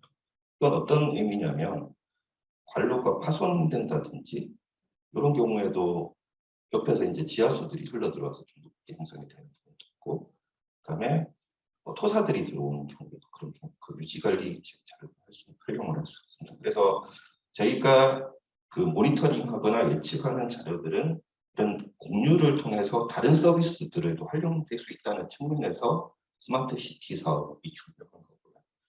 그다음에 좀 약간 벗어났는데 홍수 관련되는 데이터들은 그 데이터를 수집해서 그 데이터 허브의 자료를 가지고 상황 전파를 통한 대응 서비스에 활용할 수가 있겠습니다. 그래서 그 다른 서비스도 비슷하겠지만 생산과 데이터 공유 그리고 상황 전파의 세 가지 과정이 가장 중요하다고 볼 수 있습니다.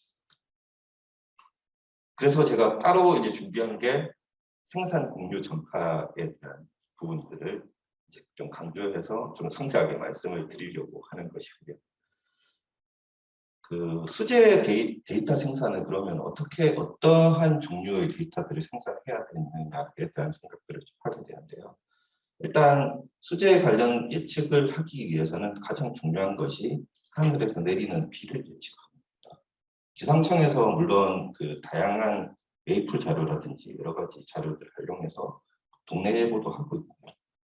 그런 자료들이 있는데 지금 또 아주 뭐 정밀하게 정확하다고 할 수는 없지만 이런 자료를 활용하는 것은 매우 중요합니다. 그래서 저희 그 연구에서는 그 예측 강우량 자료, 그다음에 호우가 어떻게 이동하는지의 상황들을 이제 그 데이터를 수집을 해서 그 데이터를 활용합니다.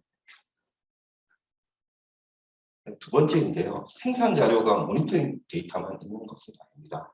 그래서 모니터링 자료의 한계를 극복하기 위해서 또 다른 데이터들을 홍수 쪽에서는 생산을 해야 되는데 여기서 활용되는 게 예측 모델링이라고 할 수가 있겠습니다. 모델링은 되게 그 1차원적인 부분들을 활용하는 경우도 있고요. 이 1차원적인 부분들을 확대해서 2차원 홍수 데이터를 만들어내는 부분들이 있습니다. 1차원 근데 이 데이터들을 만들기 위해서 아까 말씀드렸듯이 그 국가 기반 시설에 관련되는 데이터베이스들을 활용을 해야 됩니다. 근데 거기 한계들이 분명히 있고요. 어쨌든 그 데이터를 활용해서 이제 모델이라는 것을 만들고 그 모델을 건보죠. 그러니까 실제 자료하고 비교를 해서 새로운 데이터를 생산해요. 그러면은 저희가 그 모니터링 하지 못하는 지점에 대해서도 어느 정도 비가 오면은 어떤 침수의 양상이 발생할 건지를 예측을 할 수가 있고요. 그러면 이제 그 많은 지점에 대한 부분들의 자료를 생산할 수가 있습니다. 물론 그 모니터링을 많이 해서 정도를 높여가는 과정들이 필요하긴 합니다. 그렇지만 지금의 현실에서는 좀 한계가 있기 때문에 어쨌든 데이터의 생산 부분들을 이런 부분들을 병행해서 하는 부분들은 중요하다고 생각합니다. 공유 부분인데요. 공유는 이 스마트시티 국가 전략 프로젝트 데이터 허브 얘기인데요. 이제 다양한 정보들이 들어오는 거죠. 그래서 그 정보들을 이제 뭐 교차해서 활용하든지 또 다른 서비스에 활용하는 그런 부분들이 되겠습니다.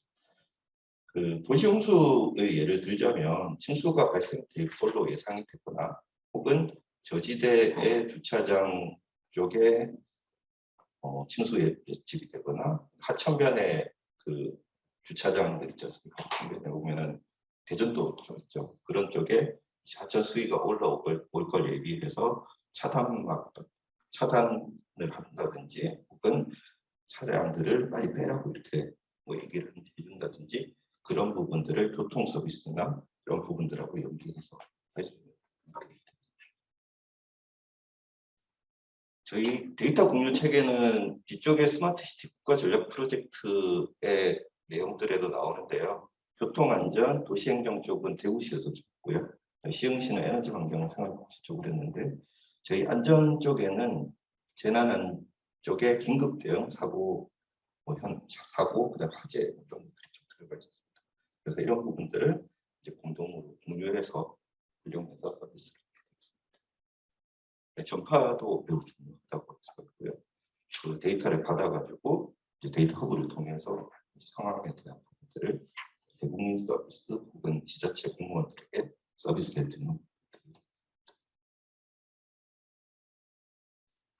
제가 도시홍수 대응 서비스에 대해서 이제 좀 상세하게 말씀을 드렸는데요. 앞서 말씀드린 그런 그 체계를 통해서 저희가 스마트 도시홍수 대응 기술 서비스들을 대구시의 구로 치면은 서구 한 개에 대해서 서비스를 이제 실증을 하고 있고요.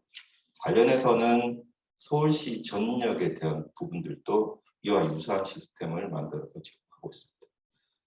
저희 과제에서 그 세 가지 꼭지가 있는데요. 첫 번째는 그 강우 수위 실험 자료를 관측하고 예측하는 부분이 있고, 두 번째는 그 자료들을 연계해서 1차원, 그러니까 관로 차원에서 어느 정도 징수가 되는지, 2차원이라고 하면 지표면에서 어느 정도 징수가 되는지를 분석 예측하는 부분, 그리고 예경보 생산 정보를 전파하는 부분들로.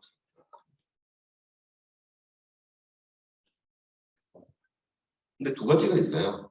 첫 번째는 실황이 있습니다. 실황이라는 것은 지금 현재 데이터에 의해서 어느 정도 징수가 발생하는지를 보는 부분이고요. 예측 부분은 미래의 1시간 혹은 2시간, 그리고 3시간 이후에 어떤 상황이 벌어질까 하는 것들을 예측하는 부분이 되겠습니다. 그래서 앞서 말씀드린 모니터링 실황, 1, 2차 홍수 자료를 활용해서 예경보 정보 생산 체계를 만들고, 이 데이터들을 안전 플랫폼이라고 하는 그 플랫폼에 이제 데이터하고 연계를 해서 데이터를 수집하고 이 자료들을 수재 예경보고 상황 전파를 하는 그런 체계로 되어 있습니다.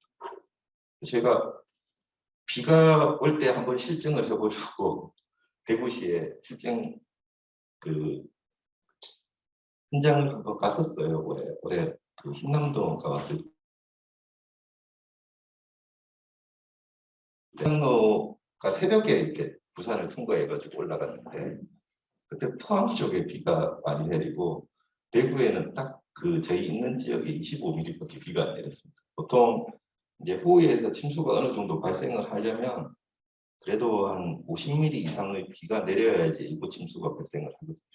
그래서 좀 좋은 얘기는 아니지만 비가 안 와서 좀 실증하는데 좀 어려움이 있었지만, 이런 부분들이 만약에 제가 문자도 보내고 있었습니다. 근데 포항에 왔던 비가 대구에 내렸으면은 좀 더 좋은 서비스를 해줄 수 있지 않을까 하는 생각을 가지고 있습니다.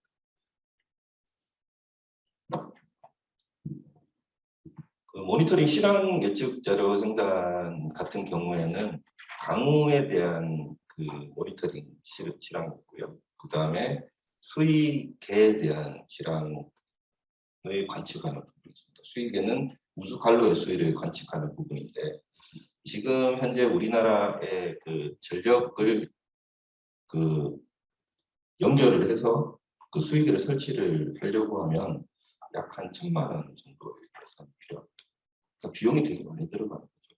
이게 센서 비용이 큰 게 아니고, 지하에 설치를 맨홀에 하다 보니까 전기가 인입이 안 되면 그 통신이나 뭐 이런 다른 부분에 문제가 있어요. 그래서 태양광 이런 거를 하게 되기 좀 힘들고, 그래서 공사비가 이제 많이 들어가는 거죠. 지금 행정안전부에서는 이 센서나 관측 비용을 좀 300만 원대로 낮추려고 노력을 하고 있는데, 저희가 실증하면서 안타깝게도 그 모니터링은 2대밖에 못했어요. 그런 이제 좀 한계가 있습니다. 그리고 이제 강우에 대한 이동 강우를 고려해서 데이터를 생산하는 거고요. 그다음에 이러한 데이터들의 한계를 이제 좀 극복하기 위해서 모니터링 자료들을 연계 검증해서 모델을 돌리는 부분이 되겠습니다. 모델은 이제 유출 해석이라고 해서 비가 내리면 지표면에서 떨어진 물이 하수관로로 들어가게 되는데, 그 하수관로 내에서 수위가 어떻게 변하는지, 그러니까 뭐 처음에는 수위가 낮을 거고요. 비가 오면 계속 올라갔다가 또 비가 내리면 떨어질 건데, 그런 부분들을 그 수리 수문학적으로 해석하는 부분이 있습니다. 그래서 해석을 하면 각각의 맨홀에서 어느 정도 수위가 올라가고 침수가 되는지를 예측을 할 수가 있습니다. 그 정보를 가지고 1차원적인 부분은 그 맨홀 관로에서의 수위, 그다음 2차원적인 부분은 그게 넘쳤을 때 그 어느 정도의 범위, 그다음에 수심으로 홍수위가 발생하는지에 대한 지도를 만들어서 그 관련되는 부분들을 연계해서 데이터를 생산하는 부분이 있습니다. 여기 보시는 그림은 그 실험 기반과 시나리오 기반에 저희가 맨홀 단에서 각각 침수가 어느 정도 발생하는지를 예측 시뮬레이션한 부분이고요. 각각의 동그라미 점으로 되어 있는 부분들은 이게 대구시 서구인데요. 서구의 각 매너를 되겠습니다. 그래서 매우 도시 내에 매우 상세한 지정에 대한 징수에 대한 정보들을 예측 정보들을 생산할 수가 있는 겁니다. 제가 2차원은 그렇게 돼요. 2차원 같은 경우에는 수자원 하시는 분들은 더 잘 아시겠지만 그 2차원은 여러 가지 모델링 방법들이 있습니다. 근데 지금 우리나라에서 상용 프로그램들을 쓰는 것들은 거의 대부분 외국 소프트웨어 의존을 하고 있고요. 국내에서 자체 개발해서 쓰는 모델들은 좀 한계가 있습니다. 그래서 저희가 이 연구를 하는 과정에서 2차원 그 확산화 모델을 기반으로 한 2차원 징수 모델을 만들어서 우리나라 자체 기술로 이런 2차원 징수 양상을 실시간으로 시뮬레이션 할 수 있는 기법들을 개발을 했고요. 그것들을 실제 그 서울시나 이런 데 적용을 하고 있습니다. 근데 좀 한계가 있는 부분들이 있는데 이게 모델이 생각보다 상당히 무겁습니다. 그래서 만약에 우리가 에코 델타 시티나 혹은 그런 작은 지역들, 세종시로 치면은 한 개 생활권 정도를 실시간으로 하는 건 가능한데 그걸 도시 전체에 하는 어려움이 있습니다. 그래서 저희가 이 실시간 가능한 엔진이지만 좀 더 빠른 대응을 위해서는 시나리오 기반으로 해야 되겠다 해서 그 생각을 해서 강우량을 기준으로 그 10mm 단위로 끊어가지고 시나리오 기반으로 를 만들어서 실험 예측 기반 서비스들을 만들었고요. 별도로 홍수지도 표출 시스템이라는 걸 좀 생각을 했는데 우리나라 같은 경우에는 수자원법에 의해서 제작하고 있는 국가 홍수 지도라는 게 있습니다. 국가 홍수 지도는 지금 제작한 지가 한 12년 정도 됐는데 너무 약간 더 넘었을 것 같아요. 근데 그 국가하천, 지방하천에 침수가 발생했을 때 그 도시 지역이나 농촌 지역에 어느 정도 침수의 영향이 미치는지를 지도화시켜서 만들었고 그것들을 전산해서 가지고 있습니다. 지금 현재는 배수위원 지도도 만들고 있거든요. 그다음에 또 한편으로 행정안전부에서는 재정보 지도라는 것을 만들고 있습니다. 재정보 지도는 그 강우에 대해서 발생되는 침수량뿐만 아니라 그 대피 경로라든지 대피 소의 정보도 같이 포함하고 있는 지도입니다.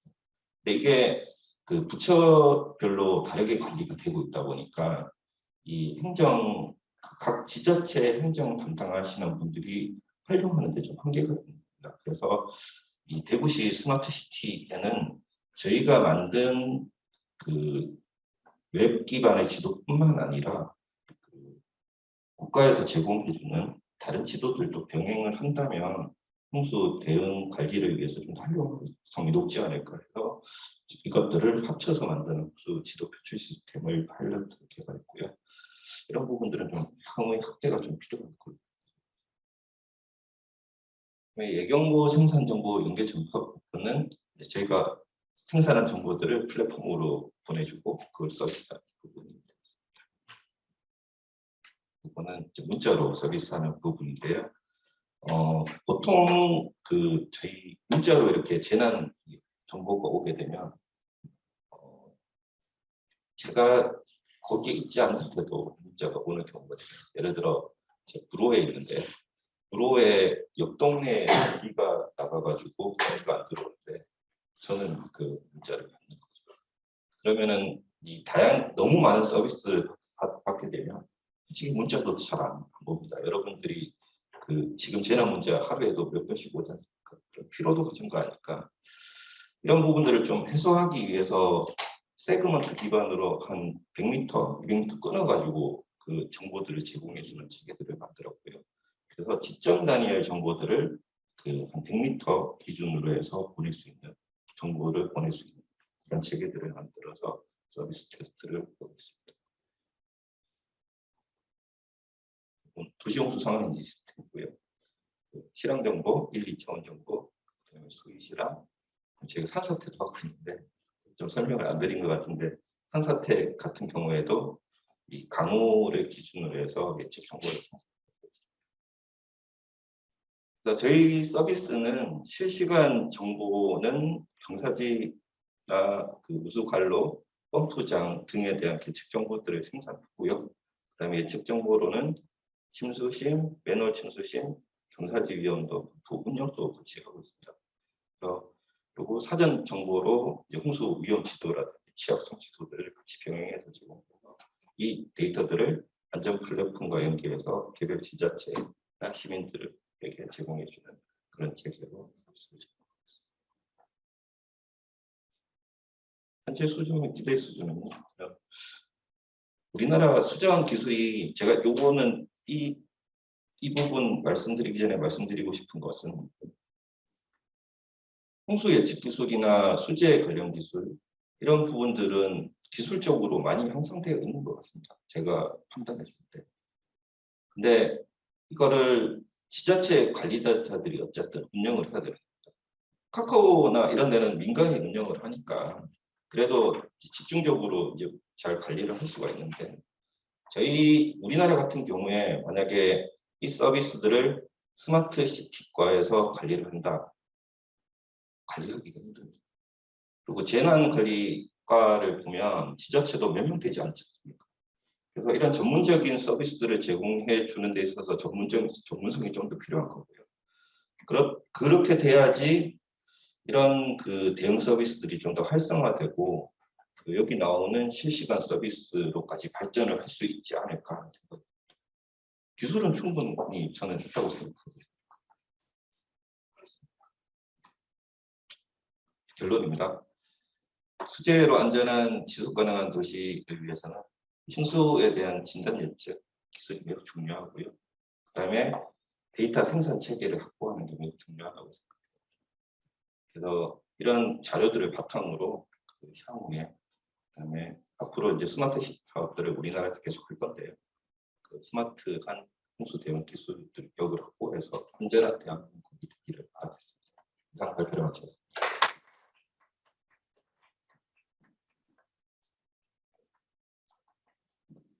대표님 뭐 차분하게 발표를 잘 해주셨는데 내용은 되게 무서운 내용이죠. 네, 지금 오늘 3개의 토픽을 발표를 해주셨는데 이 외에도 스마트 관련된 도시 안전의 이슈들은 뭐 얼마든지 다양하게 있을 것 같습니다. 근데 저희가 이제 뭐 학술 대회를 하면서 시간적인 뭐 어떤 물리적인 환경들이 좀 제약이 있어서 좀 안타까운 마음인데요. 아마 또 다음 기회에 또 다른 좋은 주제들을 통해서 우리가 도시를 안전하게 만들고 또 우리가 맡고 있는 이런 역할이 시민들이 좀 더 편리하고 안전하게 할 수 있는 이런 환경들을 만들어야 되는 뭐 숙명이라면 너무 거창한 것 같고요. 저희의 역할이 있으니까 그런 부분들에 대해서 좀 저도 관심 있게 앞으로 많이 보고 많은 연구들이 필요할 것 같습니다. 발표해 주신 3분께 다시 한번 감사드리고요. 이제는 이제 토의 토론 시간을 진행하도록 하겠습니다. 우리 연구실 윤정준 실장님께서 좀 진행을 해주시면 감사하겠습니다. 네, 안녕하세요. 대시연구원의 속도도시연구실의 윤동준입니다. 먼저 오늘 3분의 발제 잘 들었고요. 저희가 예정한 시간에 거의 1분도 다 맞춰주셨습니다. 감사드리고요. 오늘의 주제, 사실 그 한국도시설계학회 특혜 학술대회의 메인 주제가 미래도시입니다. 우리 현재 살고 있지만 우리가 그리는 도시와 공간, 사회는 이제 미래를 지향하기 때문에 아마 이번에 학회에서의 그 주제를 미래도시로 삼는 건 의미가 있다고 볼 수 있고요. 특히나 대전이 과학기술 도시입니다. 자칭. 그리고 실제 과학기술과 관련된 다양한 그 인적 자원이나 R&D 자원 이런 것들이 상당히 풍부한 그런 이제 지역이다 보니까 그런 면에서 배치장소의 의미가 있다고 생각이 듭니다. 이 스마트 도시에 있어서의 안전 문제, 오늘 저희가 방법, 범죄로부터의 안전, 교통으로부터의 안전, 또 도시 재해로부터의 안전에 대한 그러한 서비스 또는 기술 요소들이 어느 정도 발전해 왔는지, 또 특히 실증적으로 그러한 기술들이 어떻게 적용되고 있고 그 현재는 어떻고 또 미래는 어떻게 됐으면 좋겠는지, 가장 핵심적인 세계 분야의 안전에 대한 발표를 드렸습니다. 대단히 감사드리고요. 오늘 토론은 오주석 교수님, 이범교 설명부위원님, 홍서 연구위원님 이렇게 세 분이 출席하셨습니다. 순서는 제가 말씀드린 순서대로 진행하는 것 같고요. 시간 관계상 각 토론자분께서는 7분 정도 말씀해 주시고, 토론자 의견이 끝난 이후에는 함께 참석해 주신 분들, 그리고 저희 줌의 조용태 박사님인가요? 보이셨는데 네, 얼굴만 비치고 사라지셨는데 네, 또 들어오시면 멀리 독일에서 의견을 좀 듣도록 하겠습니다.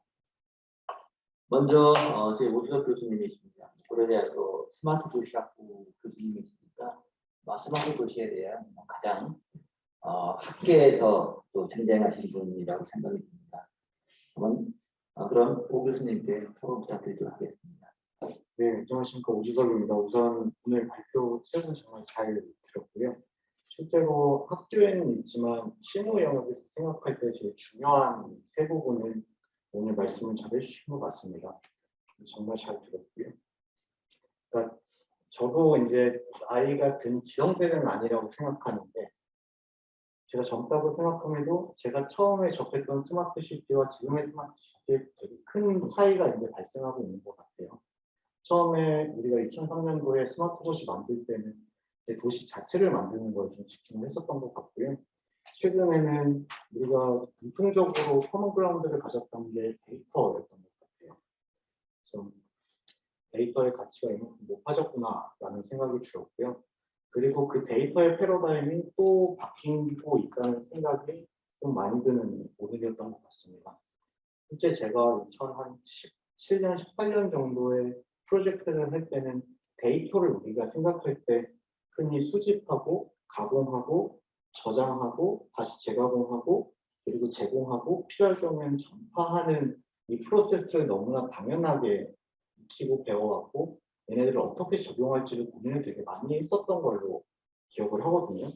근데 최근에 들어서 아까 말씀하셨던 뭐 방제 분야도 그렇고 모빌리티는 말할 것 없고, 실제로 그냥 수집되자마자 어떻게든 최대한 최단 시간에 가공이 되거나 아니면 바로 그 데이터의 결과가 그 대신한테 노출이 되어야 되는 상황으로 패러다임이 계속 바뀌고 있는 것 같아요. 물론 데이터의 종류마다 차이는 있겠지만 앞으로 그렇게 계속 그 변화의 폭이 커지지 않을까라는 생각이 들었고요. 우리가 2017년도에 기존 유비쿼터스 관련한 법률에서 오늘 스마트 도시의 법률로 바뀌는 있는데, 그 개정 사유를 보게 되면 이제 우리가 사업 범위를 가지고 얘기하는 것도 있지만 사실 제일 중요한 거는 시민의 체감을 우리가 얘기를 했었습니다. 근데 그때만 해도 시민의 체감을 얘기를 할 때는 사람들이 바로 접하고 사용하고 느낄 수 있는 거, 그 정도로 이제 얘기를 했었고, 불과 몇 년 전만 하더라도 사람들의 그 스마트에 대한 감수성이 높지는 않았던 걸로 저는 생각을 해요. 근데 최근에는 우리가 너무 고도화된 스마트 도시에 살고 있다 보니까 그 감수성이 더 높아졌고, 그러다 보니까 우리가 아무리 좋은 기술을 만들고 적용하려고 해도 높아진 사람들의 감수성에 이르지 못하는 또 딜레마도 있다라고 학계에서는 또 얘기를 하는 것 같습니다. 그래서 우리가 어떻게 앞으로 해야 될지가 이제 제일 고민이 되는 부분이고, 그것 또한 제가 풀어야 되는, 학계에 있으면서 풀어야 되는 문제인 것 같은데요. 물론 그 수많은 서비스와 기술 중에 오늘 우리가 얘기했던 건 안전이잖아요. 안전이다 보니까 안전은 오히려 더 사람들이 체감하기가 더 어려운 분야라는 생각이 제일 많이 듭니다. 왜냐하면 우리가 아무리 대비를 잘하고 서비스를 했더라도 그 발생하는 사고 한 건으로 우리가 했었던 노력이 무거품이 되는 거다 보니까 결과는 보이지도 않고 사람들한테 체감은 덜한데 반드시 필요한, 어떻게 보면 최소한의 저는 기반 시설이라고 생각을 해요. 그래서 앞으로 계속적인 투자가 되어야 되는 부분, 물론 우리가 스마트 도시에 많은 서비스들을 얘기하지만 보이지 않는 서비스에 대한 가치를 최대한 크게 두기 위한 방법은 뭘까? 그리고 그 안전을 사람들한테 최대한 어필할 수 있는 방법이 뭘까? 라는 부분에 대해서 생각해 볼 필요가 있지 않나 라는 생각이 들었습니다. 우리가 스마트 도시를 얘기를 할 때 제가 몇 년 전에 이제 그 진지하지는 않지만 제일 중요한 부분일 것 같은데 사람들이 어떤 부분에서 스마트 도시를 체감한다고 느끼는가에 대해서 이제 조사를 해봤더니 일단 눈에 보이지 않으면 사람들은 체감하지를 못하더라고요. 그게 어떤 방식이든 시각적이든 감각적이든 청각적이든. 근데 그런 노출되는 부분에 있어서 우리가 특히 안전에 대한 부분을 어떻게 표시할 것인가도 딜레마인 것 같고요. 특히 이제 모빌리티 같은 경우에는 우리가 그 소위 얘기하는 그 로고젝터라고 하나요? 로고젝터를 하는데 사람들을 그 키보드를 타고 가는 사람들의 스피드와 그리고 달려오는 차의 스피드를 생각했을 때 그게 또 그 설치돼야 되는 위치나 그런 것들을 생각했을 때 시각적으로 노출이 되지 않아서 좀 그 효과가 떨어지지 않느냐라는 주장도 있고요. 그리고 홍수나 이제 재 부분에 대해서는 이걸 어떻게 알릴 것인가, 사람들은 어떻게 전파할 것인가에 대한 부분, 아까 재난 문자에 대해서도 제가 말씀을 잘해주셨는데 실제로 이거를 어떻게 정확도 있게 사람들한테 제때 알려줄 것인가. 그래서 이번 수계처럼 그 사망자나 아니면 그 부상자를 최소화할 수 있을까에 대해서 계속 좀 고민이 필요하지 않을까라는 생각이 듭니다. 그리고 오늘 우리가 아까 제가 데이터가 중요하지 않았나라고 말씀을 드렸었는데요. 데이터 같은 경우에는 실제로 참 예민한 부분인 것 같아요. 항상 제일 예민했고 예전에 제가 이제 성북구에서 사업을 할 때는 처음에 그 모인 데이터를 어디에 저장하느냐부터 그 딜을 하는 데가 1년이 넘게 걸렸었던 것 같아요. 그래서 경찰청에서는 그 경찰서에서는 공간이 없다라는 기성도시에서 이제 너무도 자주 일어나는 문제죠. 그래서 그 데이터를 어디에 보관할 거고 그리고 만약에 사람의 얼굴이면 데이터를 마스킹할 거냐 그런 문제부터 여러 가지 딜레마들이 매번 새로운 서비스를 만들 때마다 참 고민이 많고요. 이런 것들에 대한 행정적인 지원도 사실은 만족스럽지 못한 게 그 한국의 스마트 시티가 아닐까라고 생각이 듭니다.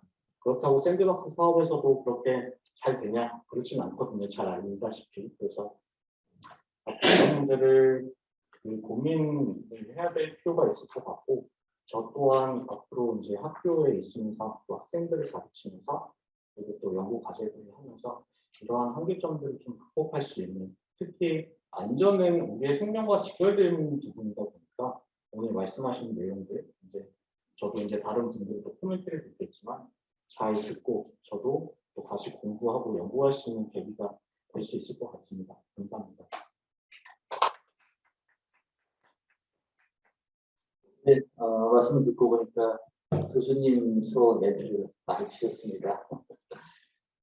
예, 말씀하신 대로 결국 이제 그동안 계속 고민해왔던 게 시민이 체감하고 또 의사결정자가 그거를 이해해야 기술이 스마트시티든 기술이 교육되고 발전되고 투자가 되고 하는 그런 문제가 있는 것 같아요. 그런 부분들 결국 국민들 시민들의 기대감이 높아졌는데 그거를 대응할 수 있는 또 우리 스마트시티가 쫓아가기에는 사실 또 여러 제약 조건들이 많고 또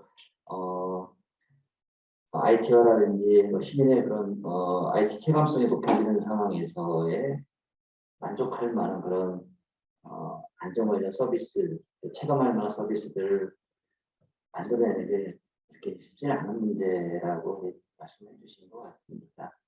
다만 제가 느끼기에는 이번에 그 코로나가 지금은 이런 빅데이터나 스마트시티, 스마트 데이터가 얼마나 중요하고 또 이 위기 상황에서 얼마나 잘 활용될 수 있는지 전 국민이 체감하게 계기가 아닐까 그런 생각이 들었고 그리고 그게 안전과 관련된 이제 그런 서비스였기 때문에 그래서 앞으로는 이 안전 이슈에 대한 안전과 관련된 스마트 기술과 스마트 시티에 대한 그런 정책 결정자나 국민들의 이해도가 많이 높아질 거라고 생각이 듭니다. 그래서 뭐 그런 부분들은 이제 우리 오 교수님이나 전문가들이 그 인식이 제고된 만큼 또 그에 상응하는 수준으로 발전해 나가야 됩니다. 책임이 무거워지지 않았나 생각합니다. 감사드리고요. 이어서 대전세종연구원의 이범규 선임연구원입니다. 교통계획을 전공하셨고 대중교통공부 교통안전에 대한 많은 말씀을 주실 것 같은데 토론 부탁드리겠습니다. 오늘 세 분의 주제 발표를 잘 들었고요. 방금 소개받은 대로 저는 시에서 보행자 교통사고 감소 방안, 대전시 보행기 공개 그런 것들을 숙지하고 있어갖고 우선 더 사모님이 발표해주신 보행안전 제고를 위한 AR 기술 적용 요거에 한정해서 좀 말씀을 드리겠습니다. 아까 발표해주신 바와 같이 우리나라 인구 10만 명당 교통사고 사망자가 6.5명인데요. 그래서 사실 OECD 국가 중에서 굉장히 하위 수준인 것 맞습니다. 근데 좀 희망적인 거는 그래도 예전에는 완전 꼴찌 저희가 인구 10만 명당 뭐 한 13명 뭐 이렇게 있었습니다. 꼴찌 중에서도 완전 상꼴찌였는데 그래도 지금 많이 이제 올라와서 희망을 갖고 있습니다. 근데 문제는 아까도 말씀해 주셨지만은 보행자 사고인데요. 사실 우리나라가 선진국하고 이제 차량 사고는 거의 큰 차이는 안 납니다. 그래서 거의 대등한 수준인데 이제 아까 같이 사고 수준이 나는 게 거의 결국에는 보행자 사고인데서 OECD 국가는 보면은 아까 말씀해 주셨듯이 전체 사망 사고 중에서 차지하는 게 보행 사고가 20% 내외인데 우리나라는 거의 40% 정도 육박하고 있고요. 대전시 같은 경우 이 도시 지역은 거의 절반이 이제 보행 사고입니다. 이런 것들 때문에 저희가 교통사고 수준이 아까 세계적으로 비교해 보면 굉장히 낮다고 볼 수가 있고요. 이제 보행자 사고 수 중에서도 이제 가장 또 심각한 게 절반이 또 이제 75세 이상 고령자 분인데 고령자 인구가 아직 우리나라는 뭐 20% 내외가 안 되는 데 비해서 사망 사고 수준은 또 거의 이중을 볼 때는 절반 이상을 차지하고 있어가지고 심각하다고 볼 수가 있습니다. 그리고 전반적으로 이제 이런 보행자 사고가 많은 게 보행자 무단횡단이 많은 것도 있고요. 그다음에 그 차량을 보시는 운전자분들이 이제 약간 안전 운전을 안 하는 측면도 좀 있고, 아니면 정책적으로 또 시에서 좀 안전 시설이나 이제 도로 이런 것들을 제대로 좀 해주는데 못한 것도 있고, 그래서 이게 복합적으로 적용해서 지금 저도 고민을 많이 하고 있는데 어떤 게 확실하게 뚜렷한 원인이라고 보기에는 좀 어려운 것 같습니다. 그래서 저희가 사실은 이렇게 굉장히 많이 이제 사고가 줄었는데 여기서 이제 한 단계 더 나가려면은 사실은 기존의 뭐 여러 가지 정책들로 뭐 지금도 좀 줄어들고는 있지만은 한계가 있을 것 같고, 좀 아까 발표해 주신 바와 같이 뭐 이런 그 첨단 기술 이런 것들로 인해서 한 차원 더 발전시킬 수 있을 것 같은 그런 생각이 듭니다. 그래서 세 가지 시스템을 주로 말씀해 주셨는데요.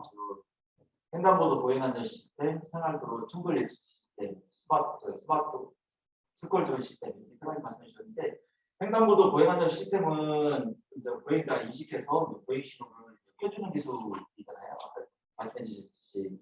그래서 요거를 이제 보행자하고 차량하게 이제 서로 상호간에 이제 법규 위반된 것을 알려주는 것으로 인해서 서로 이제 사고도 줄일 수 있고 그런 그 사고 예방 효과가 같은 생각이 듭니다. 근데 문제는 또 지난번에 이제 대전시 공무원들하고 얘기를 하면서 많이 나온 얘기가 여기에 설치 비용이 보통 한 한개수당 1억 원 정도 하더라고요. 알아본 바로는. 그래서 이거를 대전시에 보면은 횡단보도가 진짜 뭐 만개도 없는데 이거를 몇 군데 시범 사업을 해서 이 효과가 있느냐 좀 그런 얘기 좀 있었습니다. 그래서 이런 차원에서 좀 뭐 지금은 약간 시범 사업 위주로 좀 하고 있고 나중에 좀 단가가 내려가거나 뭐 이런 확산할 수 있는 방안이 좀 있으면 좋겠습니다. 그다음에 생활도로 관련해서는 사실 그 사망 사고가 생활도로 자체에서 이렇게 나는 거는 많지 않습니다. 다만 이제 크고 작은 사람들이 생활도로에서 굉장히 많이 나서 그 차량들한테 이제 그 보행자가 있다는 거, 그다음에 보행자한테 그 차량 그 위험 신호를 주면은 여기도 마찬가지로 크고 작은 사업을 많이 줄일 수 있을 것 같은 그런 생각이 듭니다. 근데 이것도 좀 하나 좀 우려스러운 거는 생활도로에서 이렇게 스피커를 틀어놓고 이렇게 주면은 이게 아까 시범사고를 해보셨다고 했는데 이 차량 안에서 이게 잘 들리는지 아니면 또 이제 주변에 여러 가지 뭐 주거도 있을 테고 주민들이 많을 때 시도도 없이 또 스피커를 통해서 이런 걸 알려주면은 또 민원 또 문제도 있을 것 같고 그런 좀 우려는 좀 드네요. 그다음에 아까 스마트 스쿨 시스템은 결국에는 뭐 이거는 아까 이제 아까 두 가지 시스템 메이커를 스마트 스쿨존에서 적용한 거니까 크게 이거는 대성적인 것 같고요. 그래서 이런 것들이 하여튼 되면은 제가 볼 때는 뭐 교통사고를 줄이는데 굉장히 효과가 있을 것 같은 생각이 듭니다. 그리고 이제 마지막으로 좀 하나 좀 궁금한 거는 저희가 이제 자율주행 시스템이 자율주행 차량이 이제 개발이 되고 있고 막 그런데 차라리 요런 시스템을 그 차량에서 인식을 해갖고 만약에 보행자가 있을 때 자동 정지도 해주고 뭐 운전자 다 알려주고 그러면은 그런 도로라든가 시설에 설치하는 것보다 오히려 더 명확하고 효과가 더 있을 것 같은데 나중에 이제 어차피 이제 자율주행이 되면 어차피 이런 기술들은 다 이제 들어올 것 같거든요. 근데 또 이렇게 도로나 시설에 설치하면은 나중에 또 이런 것들은 다 또 제거를 해야 되는 건지 그런 것도 궁금한 생각이 혹시 이따 시간이 되면은 또 답변 해볼까요? 답변을 이제 이렇게 수원 답변하고 해서 기회를 드리겠습니다. 네, 이박사님 감사드리고요. 아마 뭐 대전시도 사실 교통에 대한 다양한 정책과 사업들을 하고 있고 이 박사님도 그와 관련된 연구들을 하고 있는 걸로 알고 있습니다. 말씀하신 대로 좋은 방안이지만 예산에 따른 확산 보급을 위한 예산 제약의 문제라든지 그리고 이제 시간 도입되다 보니까 그로 인해서 유발될 수 있는 뭐 민원의 소지 그건 있을 수 있고 없을 수 있겠지만 워낙 요즘에 예민한 분들이 있고요. 90% 만족해도 한 명 두 명이 또 열심히 민원을 악성화시키면 상당히 추진에 애로가 많이 있다 보니까 그런 우려도 있을 수 있는 것 같고 또 지금의 방안 자체가 어찌 보면 소극적 예방 그런 방지 차원의 방안인데 실제로 가해 주체가 될 수 있는 차량 자체를 통제할 수 있는 방법은 없겠느냐. 감사드리고요. 일단 토론자 마지막입니다. 우리 국토연구원의 한우석 박사님이시고요. 우리 환경과 방제 관련된 연구 단장도 맡고 계시고 상당히 오늘 이슈에 대한 우리 시대에 대한 중요한 역할을 하고 계신 걸로 알고 있습니다. 토론 부탁드리겠습니다. 예, 방금 소개받은 국토연구원 한호섭입니다. 오늘 세 분의 발표 너무 재밌게 잘 봤습니다. 제가 이제 연구원에 있으면서 연구원에서 가끔 이제 해외 공무원 연수들이 이렇게 오거든요. 개발도상국에서. 그랬을 때 이제 스마트 시티에 대해서 얘기를 하면 조금 우리가 생각하는 것보다도 약간 다르다는 느낌을 좀 듣고 있습니다. 예, 스마트 시티, 공무원, 특히나 개발도상국에서 생각하는 스마트 시티는 뭐 기본적인 쓰레기 청소 잘 되고, 그 다음에 뭐 이제 하수구 같은 거 잘 정비돼 있고, 물 나오고, 그다음 비 왔을 때 잘 빠지고, 뭐 그런 게 스마트 시티인 것 같아요.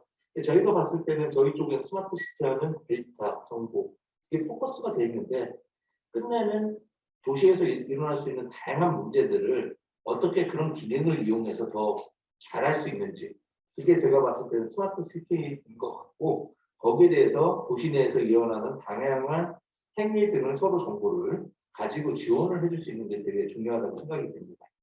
첫 번째 발표해 주신 오문택 박사님 이 발표를 잘 들었는데 특히나도 여기서 안전 서비스 2.0 툴킷 같은 경우는 되게 좀 인상적이었어요. 이게 이제 특히나도 사회적 범죄, 안전 부분에 대해서는 그런 어떤 취약 대책, 취약 지역, 시간대 등의 정보가 상당히 중요할 것 같거든요.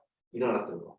그런 것들에 대한 정보를 이렇게 좀 이제 제공을 해준다는 면에서 상당히 의미가 있을 것 같고, 특히나도 이런 것은 이제 사람들의 여러 가지 비헤비어 사이언스하고 연결된다면 그런 어떤 이제 과거의 예측만, 과거에 일어났던 사건뿐만 아니라 그러면 전조 현상도 감지할 수 있지 않을까 하는 좀 생각이 좀 들고요.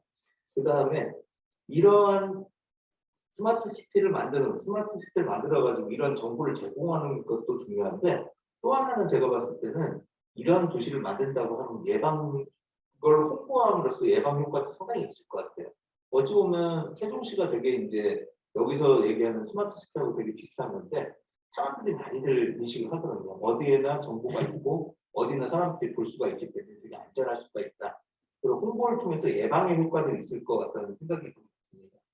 그리고 여기서 보면 근데 또 하나의 그 양날의 칼 같은 것처럼 이 개인정보 그리고 사람들이 모니터링 당하다는 거 그런 부분에 대해서 상당히 악용될 수도 있는 부분이 있기 때문에 그런 부분을 하면서 또는 문제 해결 쪽으로 이렇게 좀 나가는 쪽으로 고민을 하는 쪽이 되게 좋은 것 같다는 생각이 듭니다.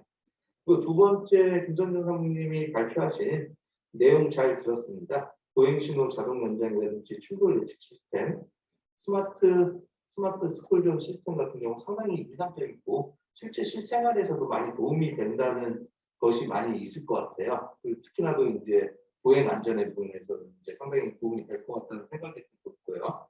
근데 최근 들어가지고는 이런 것 플러스 다른 것이 융합됐을 때는 더 큰 효과를 발휘할 수 있다는 생각이 좀 들더라고요. 특히나도 사람들의 인식 그런 부분.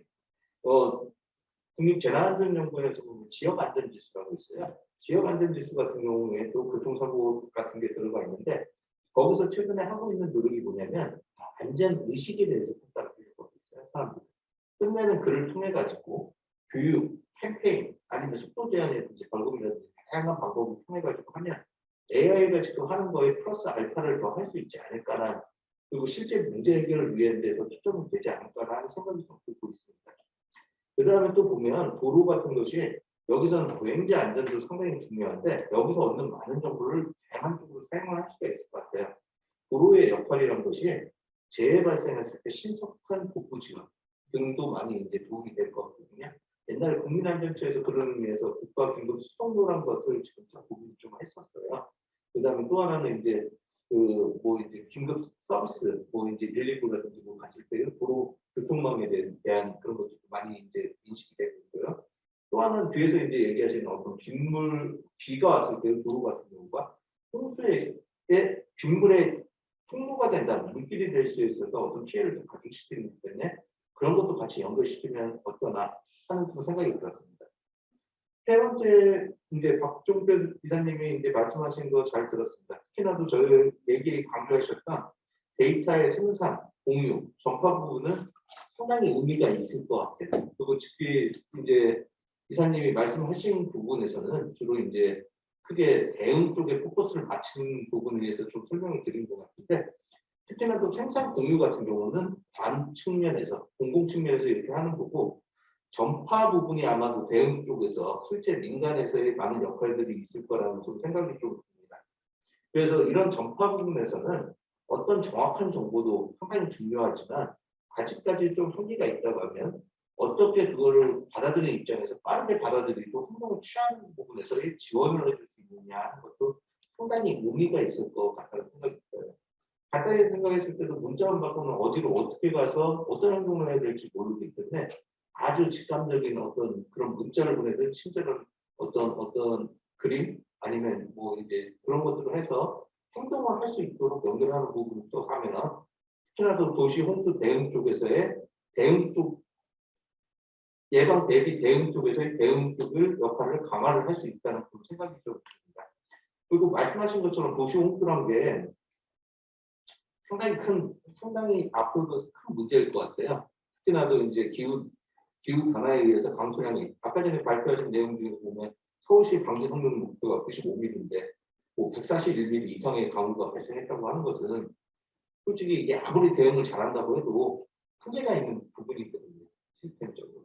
그렇기 때문에 이게 예방, 대비, 대응, 복구까지도 고려를 할 필요가 있고 특히나도 이제 예방 측면에서의 안전한 도시를 구현하는 거. 그 다음에 피해가 발생했을 때 그걸 복구하고 연결시켜서 예방까지 연결되는 거. 어떤 리질리언스를 강화할 수 있는 방향 쪽으로 조금 이제 좀 나가면 어떨까라는 생각이 들고요.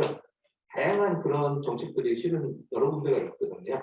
그냥 대표적인 것 중에서 저희 연구원에서 하고 있고, 그 다음에 국토부에서 하고 있는 것이 도시계획이나 제 취약성 분석 제도라는 것이 있어요. 지금 5년 정도 됐고, 도시계획 단계에서 이렇게 좀 하고 있는 부분이 있는데, 이런 데이터들을 같이 연결을 하면 상당히 그런 데서 도움이 되고 같이 이제 안전한 도시를 구현하는 데 도움이 되지 않을까 하는 생각이 좀 듭니다.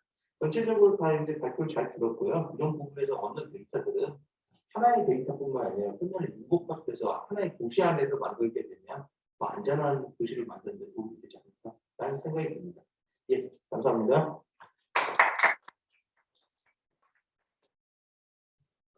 예, 감사합니다. 새 발제 내용에 대해서 아까 코멘트를 해주셨습니다. 말씀해 주신 바와 같이 스마트 도시 홍보를 통한 예방적 효과라는 부분들 좀 짚어주셨고요. 뭐 개인정보의 문제 모두 제기됐던 부분인데 이렇게 부수되는 문제들에 대한 해결을 위한 노력들이 같이 동반이 돼야 된다는 얘기를 주셨고 또 교통안전이나 이와 관련된 그런 서비스 그러니까 기반 시설을 조합할 때 사실 그 시설이 그 하나의 목적만을 갖고 작동하는 거는 의미가 있을 수는 있지만 사실 다양한 복합적 서비스가 요구되고 있는 상황이라면 그런 인프라들도 융복합적인 그런 서비스로 연계해서 제공되면 어떻겠는가 이런 뭐 일타쌍피적인 그런 방안 중요하죠. 의견을 이제 주셨고 또 말씀해 주신 대로 다양한 그런 재난재해에 대한 어떤 전파에 있어서도 결국은 수용자인 그 시민들이 어떻게 그거를 제대로 받아들이고 또 받아들일 내용에 따라서 올바르게 적정하게 신속하게 판단하고 행동할 수 있는지에 대한 그런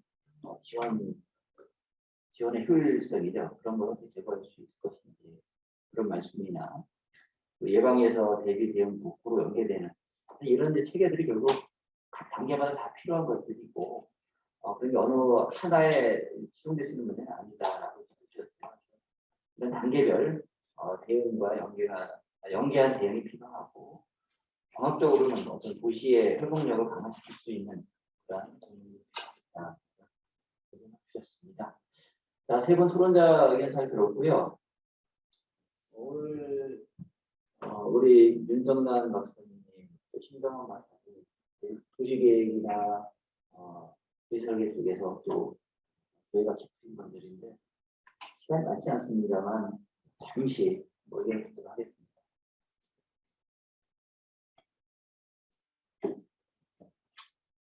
시간이 많지 않은데 발언할 기회를 주시는 거에 대해서 감사를 드려야 되나요? 일단 먼저 발제와 토론 너무 재밌게 들어서 그거에 대한 감사를 할 수 있는 발언 기회를 주셔서 감사하고요. 저는 간단하게 말을 하면 듣다 보니까 두 가지 입장에서 좀 생각을 하게 된 것 같습니다. 저는 이제 청중이다 보니까 일단 이용자 입장에서 생각을 해보면 이 많은 기술들이 지금 빠르게 발전을 하고 있고 공공 부분에서는 어떻게든 잘 활용을 할 것 같습니다. 근데 이용자 입장에서 보면은 생활안전의 영역에서는 이 서비스의 제공 방식에 대해서는 좀 더 고민을 많이 해야 될 것 같다라는 생각을 했습니다. 특히나 이 서비스를 받고 보호해 되어야 될 분들이 사회적 약자인데 저희가 기술이 발달하면 발달할수록 이분들이 수용할 수 있는 수용력과 대응력은 더 많이 떨어지거든요. 그래서 이런 좋은 기술들이 어떻게 그분들을 보호하는 쪽으로 좀 제공하는 방식은 조금 더 고민을 많이 해줬으면 좋겠다라는 생각을 했고요.